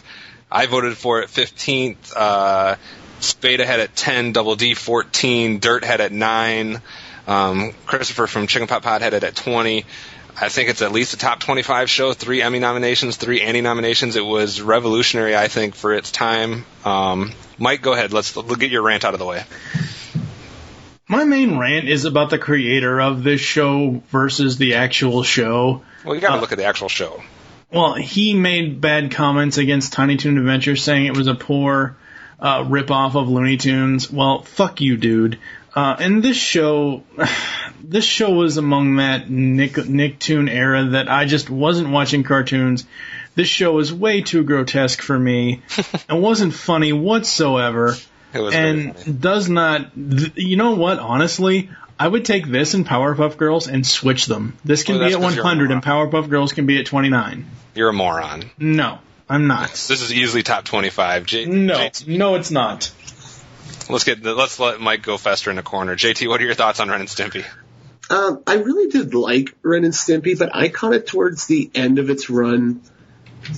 And I mean, for what it is, like it's certainly off the beaten path of animation. It's, if you it's on the opposite end of the spectrum from something like, Looney Tunes or, Hanna-Barbera, Yogi Bear, like that. But it just had this insane, it just had insanity. Is like, everything about the show is like, the one episode they're going door to door selling rubber nipples, and I love that episode. It's one of my favorites when I discovered it. You had stuff like that. Rubber nipples. Rubber nipples. Or they had like Stimpy's First Fart, which I found out later was actually never actually aired on TV, or it was heavily edited because it basically involved Stimpy giving birth to a sentient cloud of gas. And they just had like crazy stuff like that. And I mean, my all-time favorite Ren and Stimpy was Space Madness. My ice cream bar. I would love to eat its creamy center. See, that's what sold it for me. The voices is what sold this show for me. Well, yeah. It was so unique and so crazy and off the wall compared to everything else that we were getting. And I don't know, the voices, I loved imitating the voices. Now, I could tell that Stimpy's Billy West. Yeah. Just by the voice, because I hear it when I hear Fry talk in Futurama. But for Ren, I could not tell at all who did it. But at the same time, my uncle could perform that one flawlessly, which was hilarious. Actually, when I was in high school, I could do it pretty well. I haven't tried it in years, though. I would have to actually be able to project my voice to be able to try this again, but I cannot do that because it's so late at night. But anyways, I loved the space adventure one. I liked their little fake telemarketer, trying to raise money for or awareness for things. You have French Toast Man. Powdered Toast Man. Powdered Toast Man. I knew I had it wrong. But anyways, I don't know. Most of the series was, despite the fact that it was a 5-year show, there were a bunch of other memorable characters in it, and it's like they had stupid little commercials like "Don't pee on the electric fence," and just I don't know. Some of those just amaze me that they even made it onto TV. I mean, say what you will about some of the dirty comedy in it. I personally the censors even let the show be on TV at all with how dirty it fucking was. Nowadays, something like this probably wouldn't have made it on TV unless it was on late night. But back then, they let them get away with it. And I would still say it was a good show at the time. I played the video game. I liked it. But when they came out with the adult version, I kind of just lost all faith. Well, this was one of those though that when it was on, it hit me at the right time because I was junior high age. I was like 10 to 15 or whatever when it first was airing. So for me, it was a perfect time for that type of humor and that type of show to hit. And I haven't watched it since then, but I just remember loving it when I was that age. So I don't know. I just think for the type of show it was and for how it stretched the boundaries, that it deserves to be a little bit higher. I wouldn't mind it, but I would not put it into the top 20 at all. No, I think around 25 would have been a proper spot. 99 would have been better. You're a moron. Let it go, Mike. No, at least never. put it in the top 30. 99 would have been better. Despite the fact that I didn't vote for it, but I had other things on my list that I was trying to vote for, I still do like this show. And now it is painfully obvious to everybody that's listening the fact that we've known so long about how stubborn hard-headed Mike is. 99, forever. Whatever. You're a moron. 28.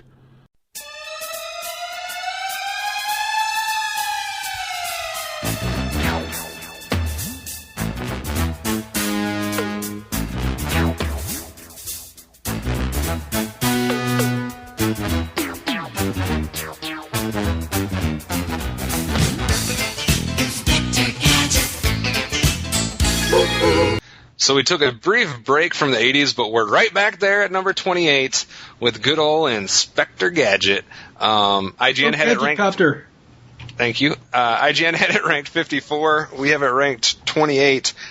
And another genius move by Mike, number 5. Well, I think my number 5 ranking of it, again, nostalgia, but it also got it to where it is, because I don't think if I ranked it at number 5, if I ranked it lower, it would have been probably lower than what IGN ranked it. So this was between Thundercats and Gem. I'm just kidding. I'm just kidding. Hold on. Everybody else had it ranked. No, actually, this is between Gem and my number 4. So most people had it ranked in the 30s or 40s or 20s. You were the only person that had it above 20. I do love this show. And again, it was one of those 80s shows that stood alone. It didn't need to sell toys. It was just a good show. So I give it credit for that. That's why I had it at number 33. I'm not upset with this one being in 28 range. I don't know if I would have put it quite in the top 30, but I'm not upset with it being in the 20s or the 30s. Steve, what do you feel about Inspector Gadget? Although the animation is severely dated, this has always been one of my favorite shows. I love the car. I love the whole gadget thing. I like Dr. Claw. Dr. Claw's epic. Especially for the fact that it's Soundwave minus the vocoder. Yeah. Mm-hmm. Next time, Gadget. But yes, yeah, that's right, Mad Cat. Yes, but I don't know. I just love this show. This show is so awesome. I mean, and they've got things that people end up pulling from later. I mean, you look at Chief Quimby, they basically reuse him for Fan Zone and TF Animated. I mean, it's basically the same type of character. So, I mean, it's a lot of stuff still gets influenced into modern animation from this show. Kevin and I actually talked to Chief Quimby. We sure did. Mr. Maurice LaMarche. As one of them, yes. And, how can you beat Don Adams being in cartoon form and, Penny and Brain and, like you said, Dr. Claw and all of the different... I mean, how many times has someone said... maybe it's just me. I think every week I say something about Go-Go Gadget Arm or, Go-Go Gadget this or that whenever I need something that I can't reach or, something like that, or you're stuck in traffic, Go-Go Gadget, whatever, when the car got all big and flew over all the other cars. I mean, Go-Go Gadget, whatever, is just like a phrase in our lexicon that's just used all the time. Mm-hmm. So it had an impact there, and I don't know, it was just quality writing, quality humor. JT, how do you feel about where it should place in our countdown? Because it's undeniable it should be in the top 100. What about where do you think it should have fallen? Well, I probably would have placed it higher. It's just, I like the show overall. Like the whole idea that, you got this character, Inspector Gadget, who's almost completely oblivious to any sort of danger. Mm-hmm. Kind of had this Inspector Clouseau thing going on. But yeah, I mean, overall, it's just one of those shows that I liked it a lot growing up, but I didn't like it that much. That's why it's a little further down in my list than most. But it's something about the character, about how this guy is just almost a raging idiot who is so completely arrogant and self-assured in his ways that he doesn't ever question the fact that he hasn't done a damn thing to solve the case. He just assumes, oh, wait, I solved the case. I'm the hero. See, I wouldn't compare him to Clouseau in that aspect. I would compare him to Don Adams' live-action alter ego, Maxwell Smart. Well, yeah, okay, slip of the tongue there, but it's kind of the same character, but by way of the 80s. It's just, I love the show, but it's just, I didn't love it that much, so it's really hard for me to kind of speak on it like that. And if you haven't heard the other voices of Inspector Gadget, you need to go to BehindTheVoiceActors.com right now, because Gary Owens doing Inspector Gadget and Jesse White doing Inspector Gadget are kind of humorous. But Don Adams is easily, obviously, the iconic best. Inspector Gadget. But so Inspector Gadget was from 1983 to 1986, and that is where we're going to pick up when we get to our next entry. 27.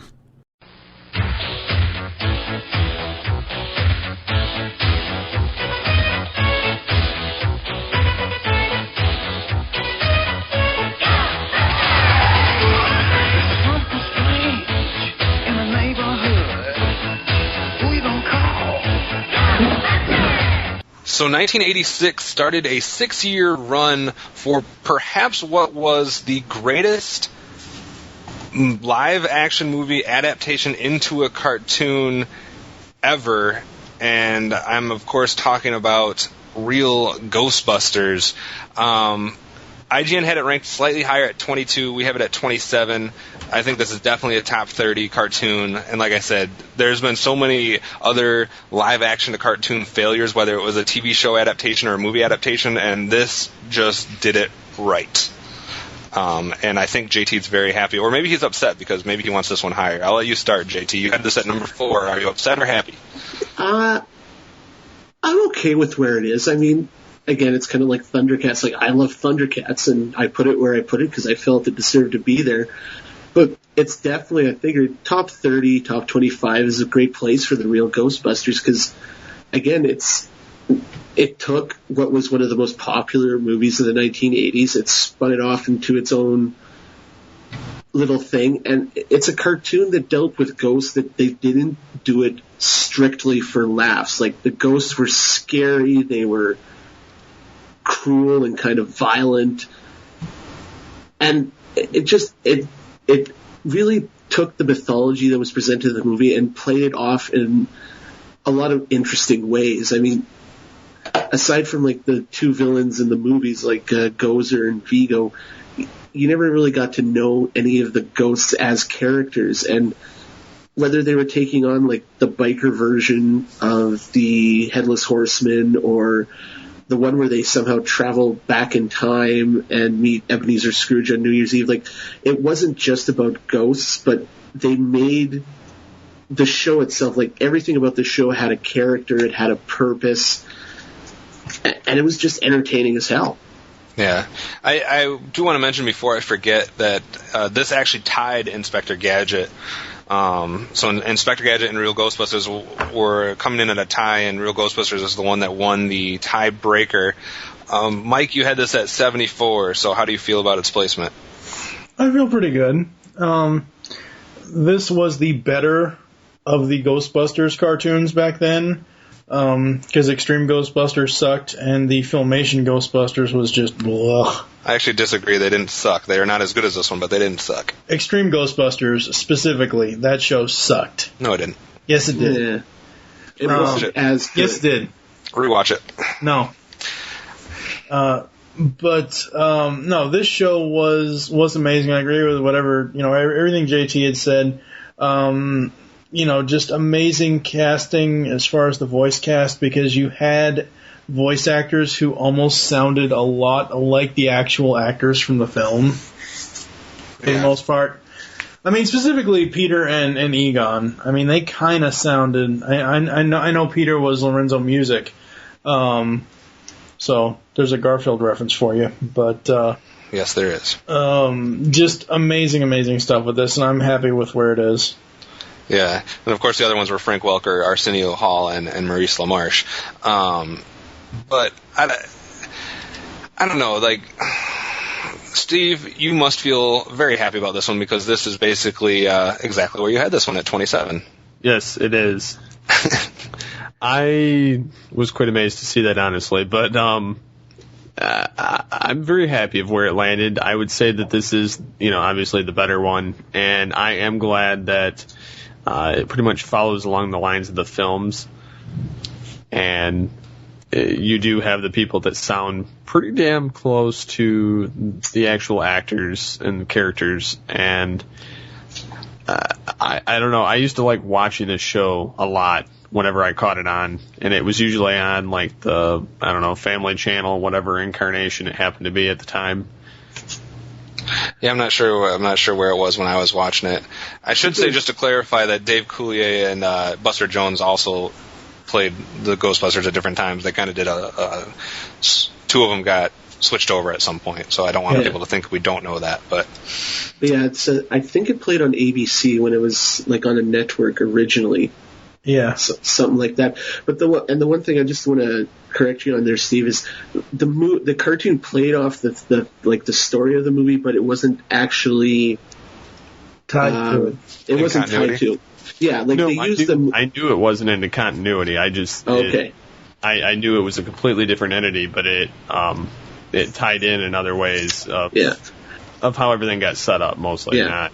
And actually, two of my favorite episodes in the series actually directly reference like the first one. Like there's the first season episode where Peter's talking to a reporter, talking about the events that happened just after the first movie, when they're fixing up the firehouse and their old suits get traded in for the colored versions we know from the cartoon, and their old suits gets possessed somehow. And then they have one where Walter Peck comes back to get his revenge by getting rid of Slimer, and it actually ends almost on a downer note before, it's a cartoon. Kids can't go crying, so they resolve everything satisfactorily, but it's like that episode was actually one of those ones that kind of made me tear up a little bit because Peck tries to destroy Slimer, and Slimer was like my favorite character on that show.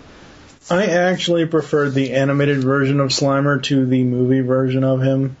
Yeah, me too. I agree with you on that one. I don't know, I think you can't go wrong with either one of these. I think it makes perfect sense that Real Ghostbusters and Inspector Gadget tied, because to me they're very similar in appeal. Real Ghostbusters had a little bit more of a toy line, I think, than Inspector Gadget did, but they're both they're both unique series that were good. They wasn't all about just selling toys. It was just two of the better 80s series that we could possibly have this far up in the countdown, I think. And the other thing is, they also have now, Mattel has put out recently the retro action figures of the Real Ghostbusters based on the cartoon design, so that was really, really cool as well. I'm surprised this one actually hasn't come back around yet. I'm glad it hasn't, because people need to leave the 80s alone, damn it. No, I'm just saying I could see this one coming back, whether it was a cartoon form or a movie form or something. I'm surprised we haven't seen anything Ghostbusters in, almost, 2 decades now? Well, there have been rumors for the last 2 years about Ghostbusters 3. Yeah, and the game that came out in 2009 was essentially Ghostbusters 3. Gotcha. But that's another time. Well, let's see. We had a tie for 28 and 27, and we're actually going to have a tie for 26 and 25. 26.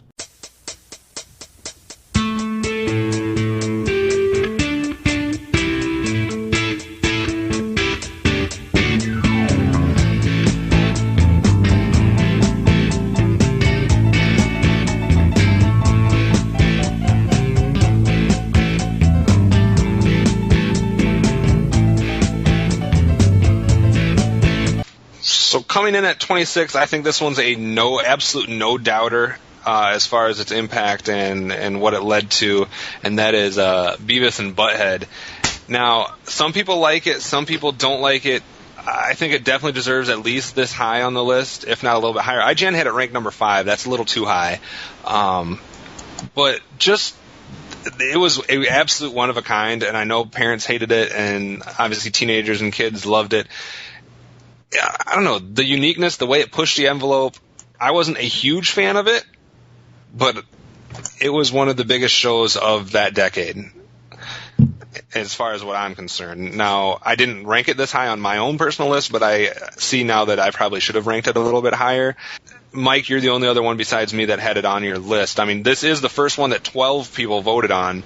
Just Steve and JT were not two of them, so I'll let Mike go first. How do you feel about Beavis and Butthead this high up on the list, or IGN having it at number 5?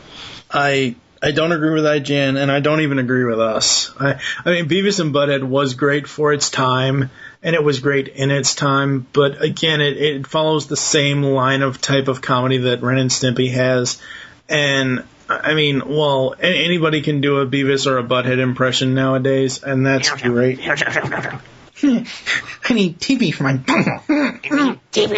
bundle.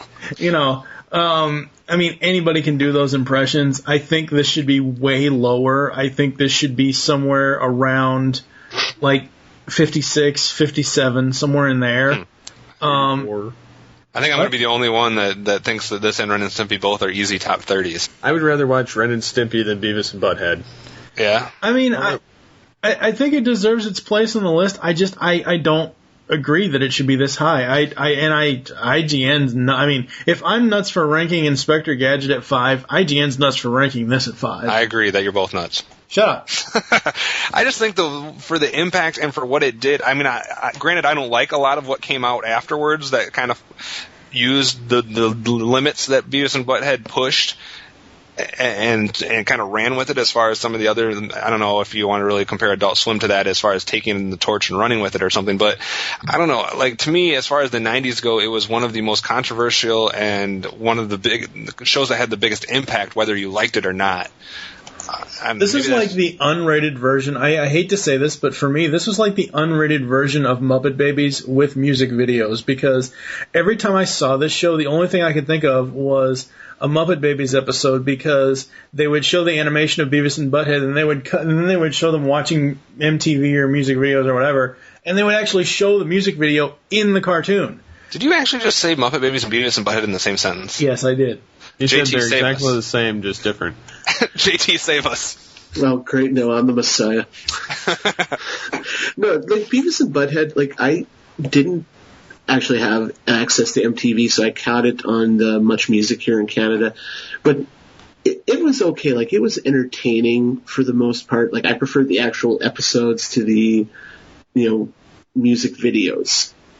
Like, where they go out and they're working at the McDonald's or whatever that restaurant was called, and there's something about two idiots of this caliber that it was like Jackass before Jackass. You just wanted to see how badly these two were going to get maimed in any given episode. Yeah.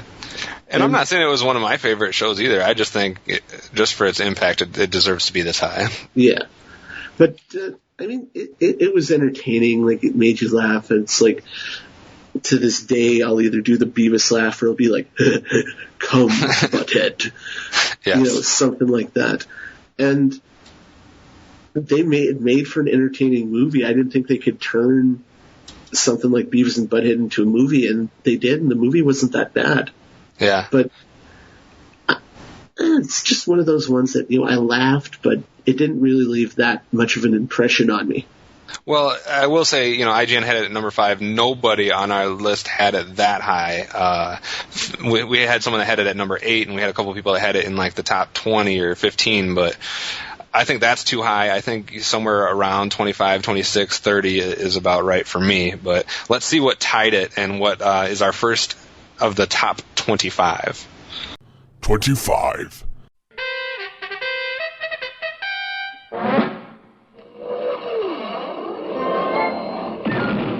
A thunder of jets in an open sky, a streak of gray, and a cheerful... A loop, a whirl, and a vertical climb, and once again you'll know it's time for the adventures of Rocky and Bullwinkle and friends. Starring that supersonic speedster, Rocket J. Squirrel, with his pal Bullwinkle the Moose, and a host of others. Hurry, Bullwinkle! The show's about to start! I'm coming as fast as I can. So winning in the tiebreaker and being our first entry in the top 25, also one of the first times in a long time we've gone this far back, and hopefully I can get someone to agree with me that this is not high enough for Rocky and Bullwinkle. Now, 3 of us had it in our top 5. IGN had it at 11, so did 2 other people had it at 11. I think this should even be higher than number 25. Am I the only one that feels that way? I would say maybe 20 or 19. Okay. But, 25, for what it is, and again, for what we've created here on the countdown, 25 is a good ranking for Rocky and Bullwinkle. I just think as far as of its time, we're talking 1959 to 1964, and the impact it had on future cartoons was just immeasurable. Oh, yeah. Everybody does Boris and Natasha impressions nowadays. But I don't know. I thought I might be fighting my own battle here since you had it at 66 and Steve and JT did not vote for this one. As I said, one of the reasons why my personal list is what it is and where I rank stuff is because I wanted, stuff that I absolutely loved. I wanted to make sure we got on the countdown. And again, because we have 20 different lists. You are a broken record. Hey, I'm just saying. But 25 is a good spot for. I would have been very pissed if it didn't at least get the top 25. JT, give your thoughts on Rocky. Again, this is a show that I've had little or no contact with over the years. I've seen it here and there. It's funny. There's a lot of things that make me laugh about it, but I don't think I've ever really watched it for any great length that I really have an opinion on it. Okay. Steve? Granted, I did not vote for it. I liked it. It was extremely dated, but some of the, I believe it was Mr. Peabody cartoon that was along with it. Those were both pretty good. I just, overall, I'd say it's fine where it's at. I wouldn't put it any lower or higher, but I think it's fine where it's at. It did make quite a big impact because our parents grew up with this. And the combination of Paul Frees and June Foray was some great voice acting. So overall, we've got, the massive... we're getting into some older shows that, pretty much everybody can relate to.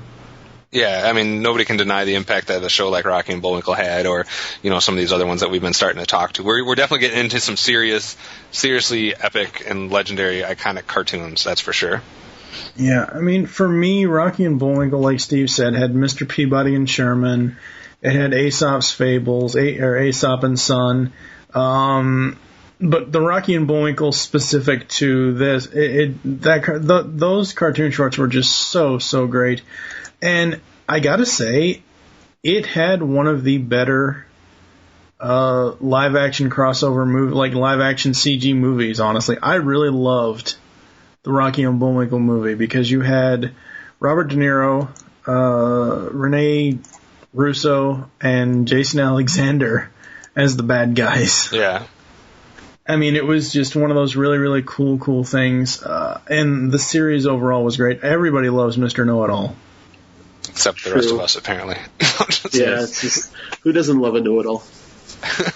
Or someone that thinks Bullwinkle as Mr. Know-It-All. Okay, gotcha. I remember that part actually now. Didn't Dudley Do-Right come from this as well? Unfortunately, yes. And if you take the year that Rocky and Bullwinkle, the Rocky and Bullwinkle show debuted in 1959, and then you flip the last two numbers around, you'll have what the year of the debut for number 24. 24. Gee, Ray, what do you want to do tonight? The same thing we do every night, Pinky. Try to take over the world. The Pinky and the Brain. Yes, Pinky and the Brain. One is a genius, the other's insane.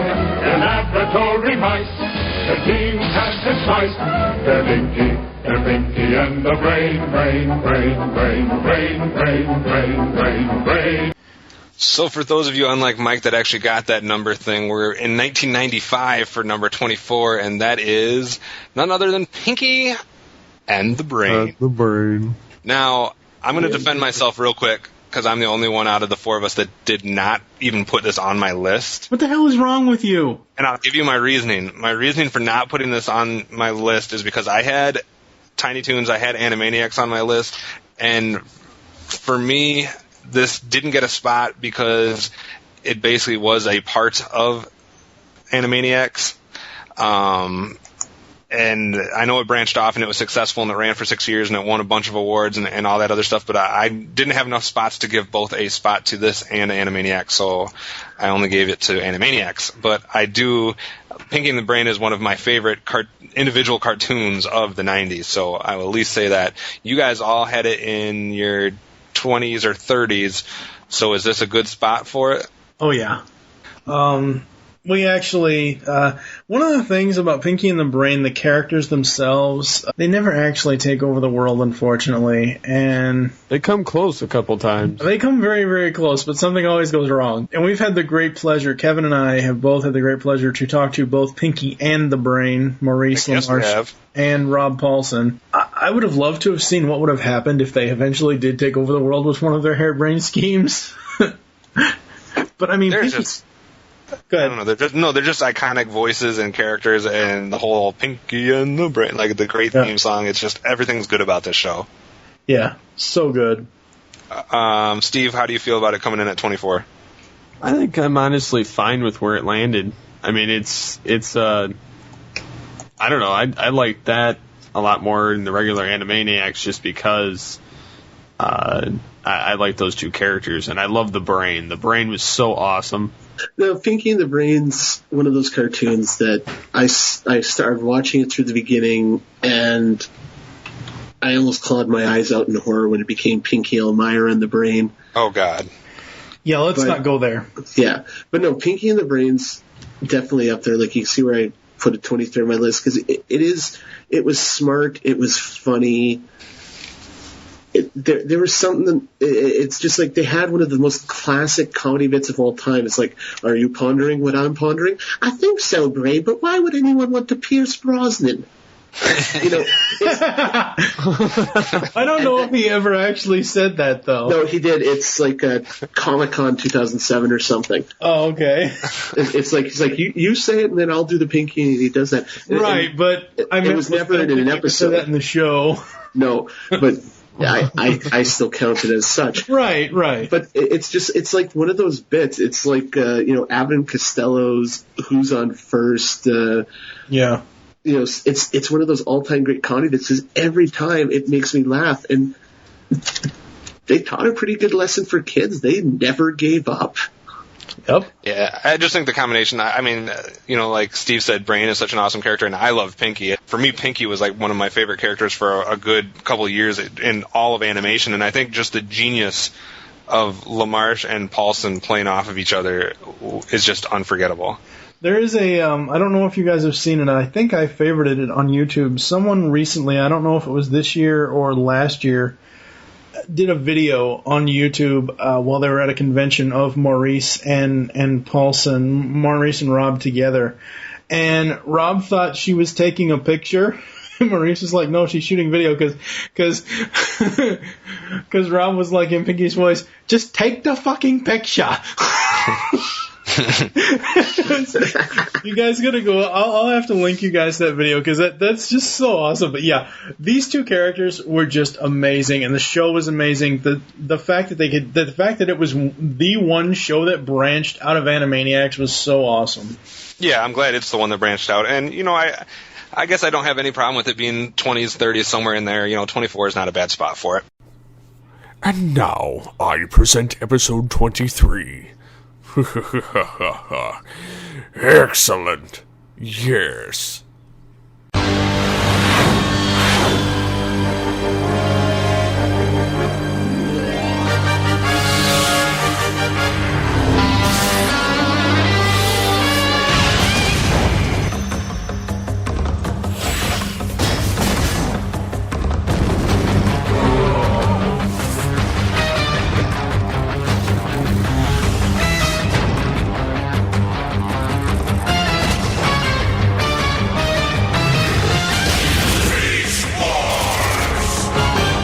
So staying in the 90s and coming in at number 23, Beast Wars.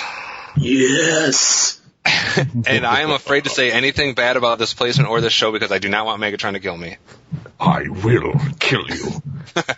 9 people voted on it. 1, 2, 3, 4, 5, 6 people had it in the top 10. Now, I do know that there is a overall Transformers bias with the people that are in this group. So we'll admit that. We are all Transformers fans. But Beast Wars is an epic show. I'm happy that it's on the countdown at all. Yes. So Megatron, are you gonna go fucking nuts and kill Kevin because it wasn't in the actual top 20? It just missed being top 20. What the hell is wrong with you? Hey, I at least voted for it. I demand a recount, Florida style. 11 people left it off their list completely. Where's my absentee ballot? Mike had it top 10. Steve, you had it number 2. Spada had it number 2. Dot had it number 11. Ryan had it 9. Jackson from BTVA had it 6. And Mike Laidman had it 7. I do think there's a Transformers bias here, but I do also believe it deserves a spot in the top 50. And if it's 23, that's fine. Beast Wars had a great overall arcing story. It called back to G1. It had awesome voice acting. Completely unique. Huh? Oh, it was also a completely unique take on it. Usually when somebody does a reboot on another show, they try to be just like it almost. Right. This went a completely different direction, being animals and whatnot, instead of like the cars and all that. But right, exactly. Easily, as far as storytelling, best Transformers cartoon ever. Yeah. As far as just the way the overall story was told. And again, it's a damn shame Beast Machines didn't make the list, but just, you've got people like David Kay, people like Scott McNeil, who we have yet to interview, people like Gary Chalk, Ian James Corlett. I mean, Scott McNeil himself voices 4 to 5 to 6 to 20 different characters. You know what I mean? Mm-hmm. Just versatile voice acting, amazing visuals for the time, and even at that time, I mean, this was, like we talked about earlier in the episode about Reboot, this was like Mainframe's next project after Reboot, and in 1996, they hit it out of the park. Interesting that you bring that up, because Reboot was the last episode on our countdown that we had that IGN did not rank, and now we have this one that IGN did not rank. Right. So apparently they're not big fans of Mainframe and their work. I will say, though, I think people... I don't know. I don't ever hear anybody say anything bad about Beast Wars. I think the reason why some people don't vote for it, why I got left off of 11 list, is because I think maybe those people just haven't seen the show or something. And I think it's a bunch of stubborn people that have nostalgia issues, which if they still do at this point, fuck you.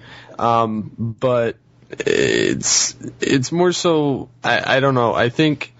Well, what I'm saying is I think some people write it off because they say it's a Transformers show, so it just must be, just that fandom likes it and it's not a good show. But this one wasn't just to sell toys. This particular one was out there to tell a story. Unlike G1, where a lot of it was just one shots. And you can't argue with that because that's straight from producers and writers' mouths. And that they were out to tell an overarching dramatic story. I know myself, for one, I'm disappointed it didn't at least make it into the top, 15, because I think it deserves that.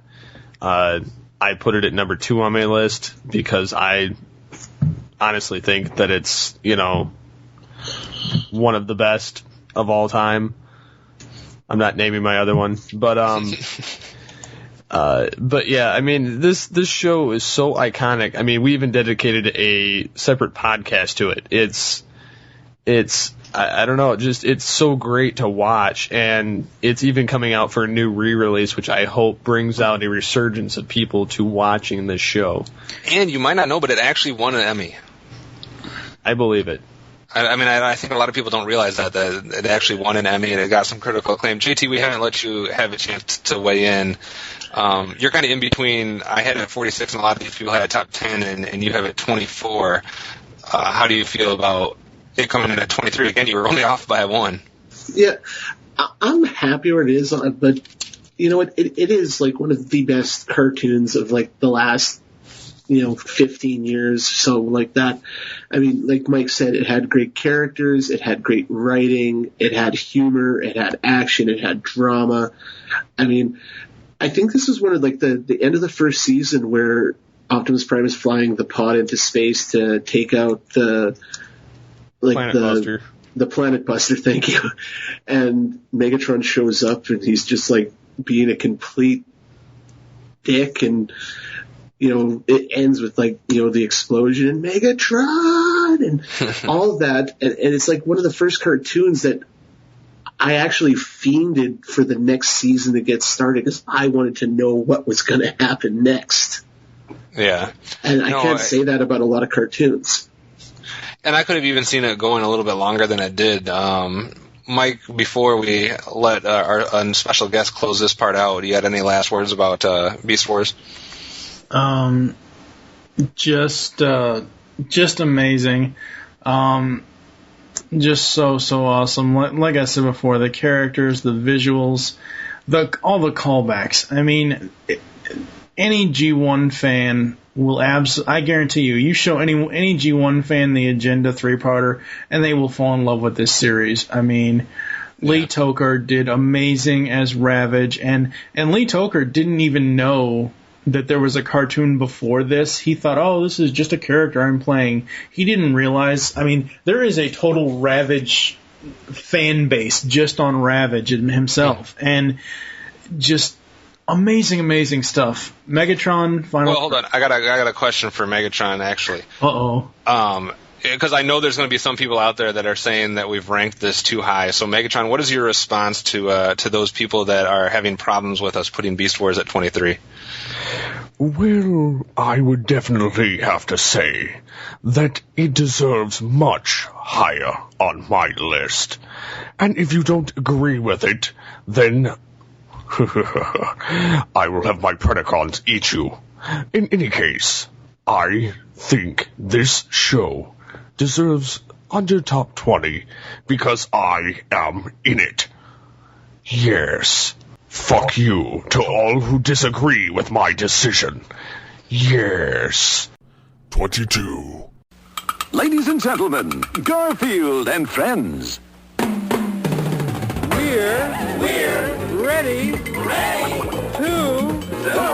party. We're ready to party. We're ready. I hope you bring lots of spaghetti. Come on in, come to the night where fun never ends. Come on in, it's time to party with Garfield and friends. So back-to-back shows in our countdown that are unranked by IGN, and I'm very surprised that we had 2 in our top 25 that were not ranked by IGN. And to me, the only one worse than this one as far as not being ranked by IGN was Yogi Bear. I don't understand how you don't rank Garfield and Friends in your top 100.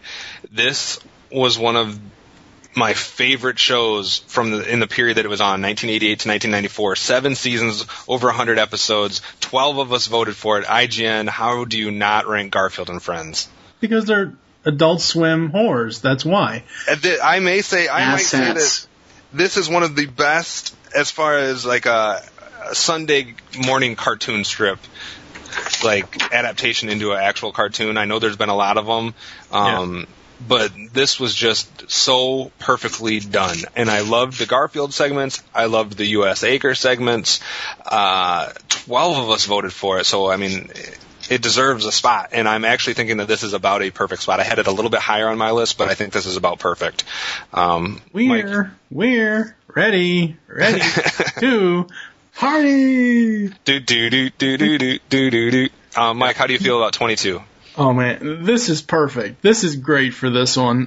Like Kevin said, I think really the only part of the U.S. Acres part of this show that I didn't really care for sometimes was Wade the Duck because he was so awkward. I mean, just because he was so awkward in his fears, but other than that, I loved everything about this show. This show was amazing. I forgot to mention that the guys at Toon Zone tried to predict our top 40.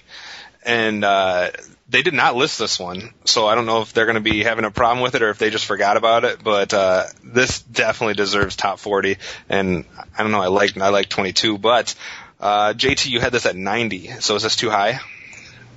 No, the only reason I ranked it as low as I did is I caught it so infrequently as a kid because I'm a huge Garfield fan as it is, like mainly of the comic strips. But I hardly ever got to watch this show as a kid. Gotcha. And when I was working on my list, one of the reasons I put a lot of series where they were is because I saw like a vast majority of it. So, but I still love the show. I wasn't a big fan of the U.S. Acre bits, mainly because I was such a Garfield fan. It's like, I don't care about these animals. Get back to John and the cat. To me, this was Saturday mornings. I mean, this is actually one of the longest running Saturday morning cartoons in all of history. And to me, this is something I could look forward to every Saturday. Whereas during the weekday, I might be more concentrated with my action cartoons, whether it was the Transformers era or like the Thundercats era or later on with Turtles or whatever. Like those were my weekday things. But Saturday morning for me was always Garfield and Friends and then whatever came after it. Yeah. So, Steve, how are your thoughts on Garfield and Friends and placing in the top 25?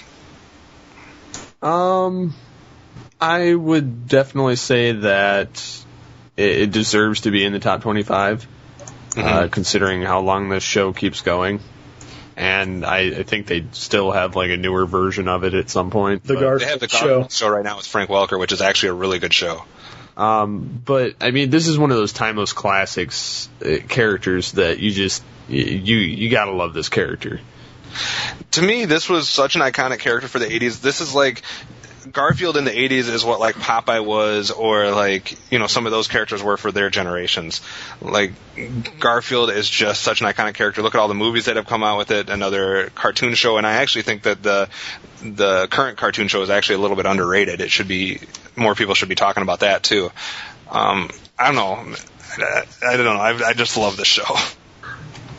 Yeah, it's just amazing. It's one of those shows, like Kevin said, Saturday morning cartoon goodness. And there's one skit that no one ever got tired of, I don't think. Sending Normal to Abu Dhabi. Yes. That is. How could something so cute be so damn annoying? I wish I could send Mike to Abu Dhabi. 21. It seems today that all you see is violence in movies and sex on TV. But where are those good old-fashioned values on which we used to rely? Lucky is the family guy. Lucky is the man who wants to stick with kangaroo. All the things that make us laugh and cry. So our last show for this episode, and the most so far that as far as how many lists it appeared on 13 different lists. Again, we apologize for Mike's opinions on this, and they're totally bogus. But coming in at number 21, it's interesting that we ended last episode with King of the Hill, which we got in a debate about, and now we end this episode with Family Guy. And I am so grateful that it came in 20 spots higher than King of the Hill. One away from the top 20. And like I said, 13 people voted for it. A couple people had it in the top 15 or top 10. Christopher from Chicken Pot Pod, Phil, Mike Laidman, Jackson from BTV all had it in the top 15. It was nominated for 7 Annies and won 2 of them. It was nominated for 11 Emmys so far, and it's won 4. It's still going, 9+ seasons, over 160 episodes. It's been on for over a decade, and to me, this is when I think of Family Guy, it was the number one show for college kids to put on after they'd been out in the bar and to just come home and eat some pizza or whatever and watch something funny. You could always stick Family Guy in, and you would laugh your ass off when you were drunk at 2 or 3 o'clock in the morning. And I own every volume almost of this. I love this show. I know Mike hates it, but so we'll just ignore him. Steve, what are your thoughts on Family Guy?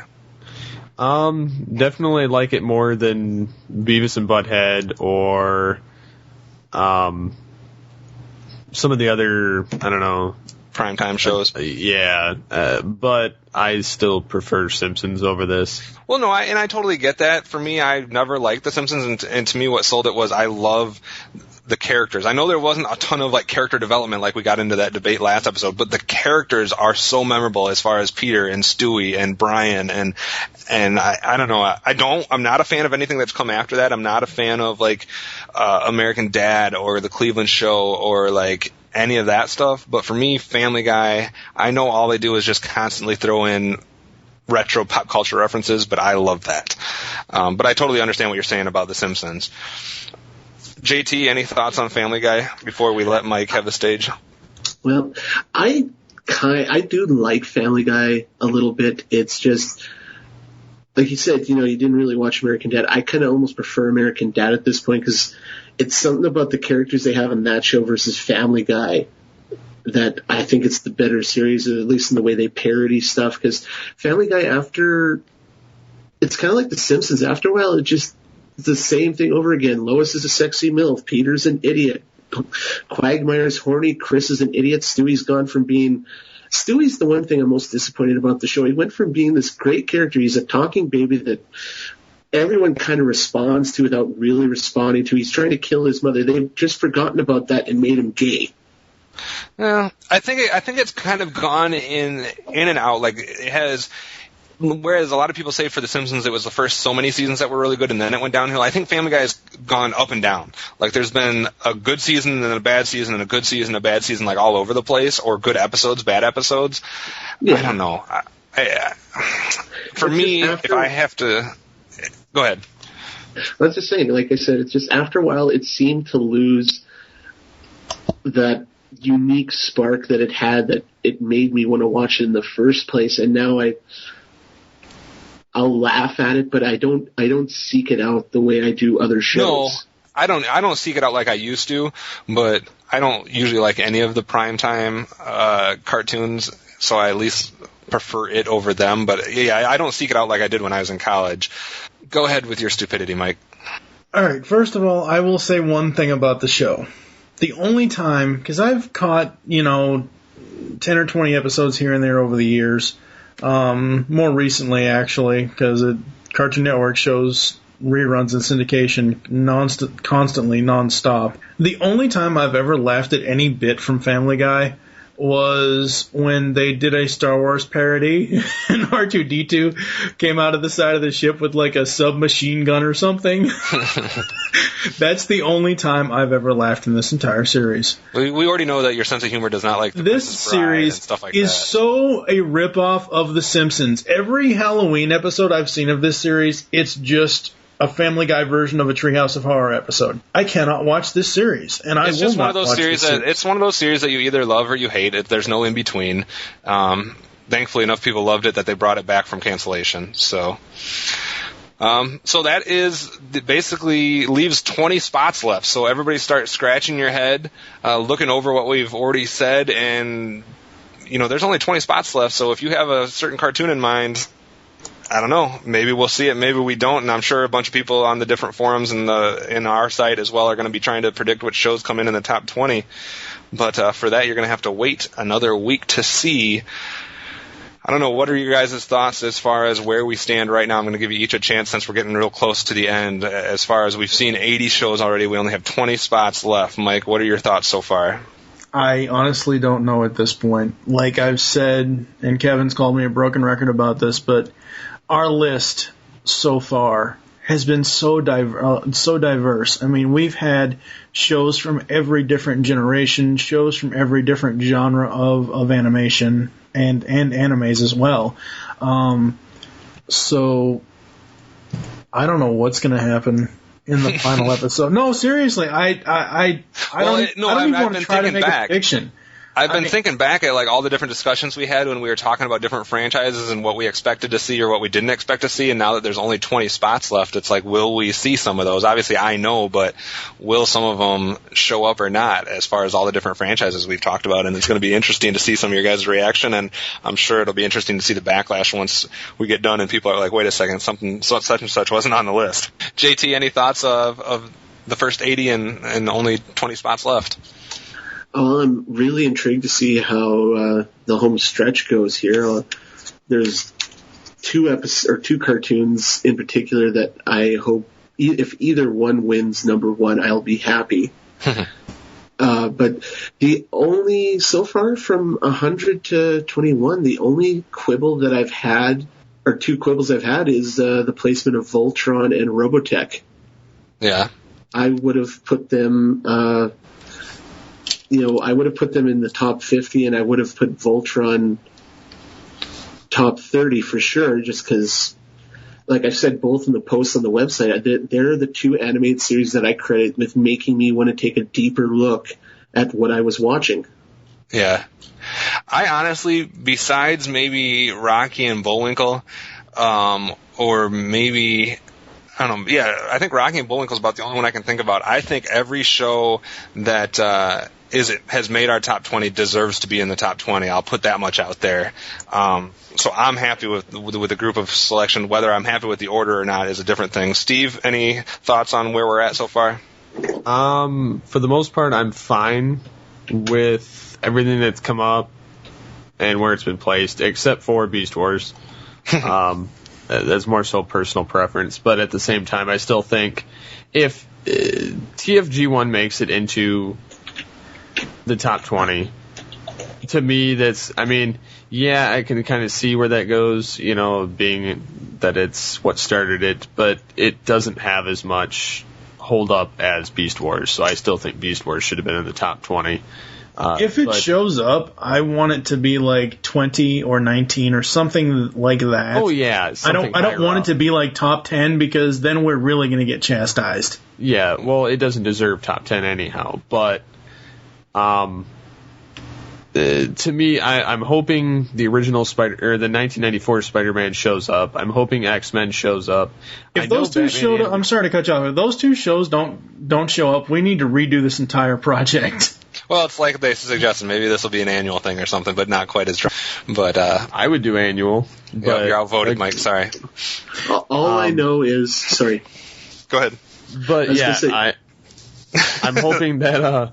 I know The Simpsons is going to show up, and I know Batman the Animated Series is going to show up. Other than that, I don't really know what's going to happen in the next 20. But I'm hoping that some of these show up, and I'm hoping G.I. Joe even shows up. Yeah, so I don't know. We're going to have to wait and see. I think we've teased it up enough. So if you want to know what is going to show up in the top 20, you can tune in next week or check the website if you're tuning into all of this late. I'd like to thank, though, JT, real quick before we go, for being on the episode. If I could say one thing. Go ahead. Anyone who listens to the next 20 episodes know that there will be blood by the time they get to number 10. Because shit's gonna get real. Yeah. So in the meantime, go to GeekCastRadio.com and leave some comments and speculate away as far as what we're going to hear in the top 20, and tune in next week for the final chapter.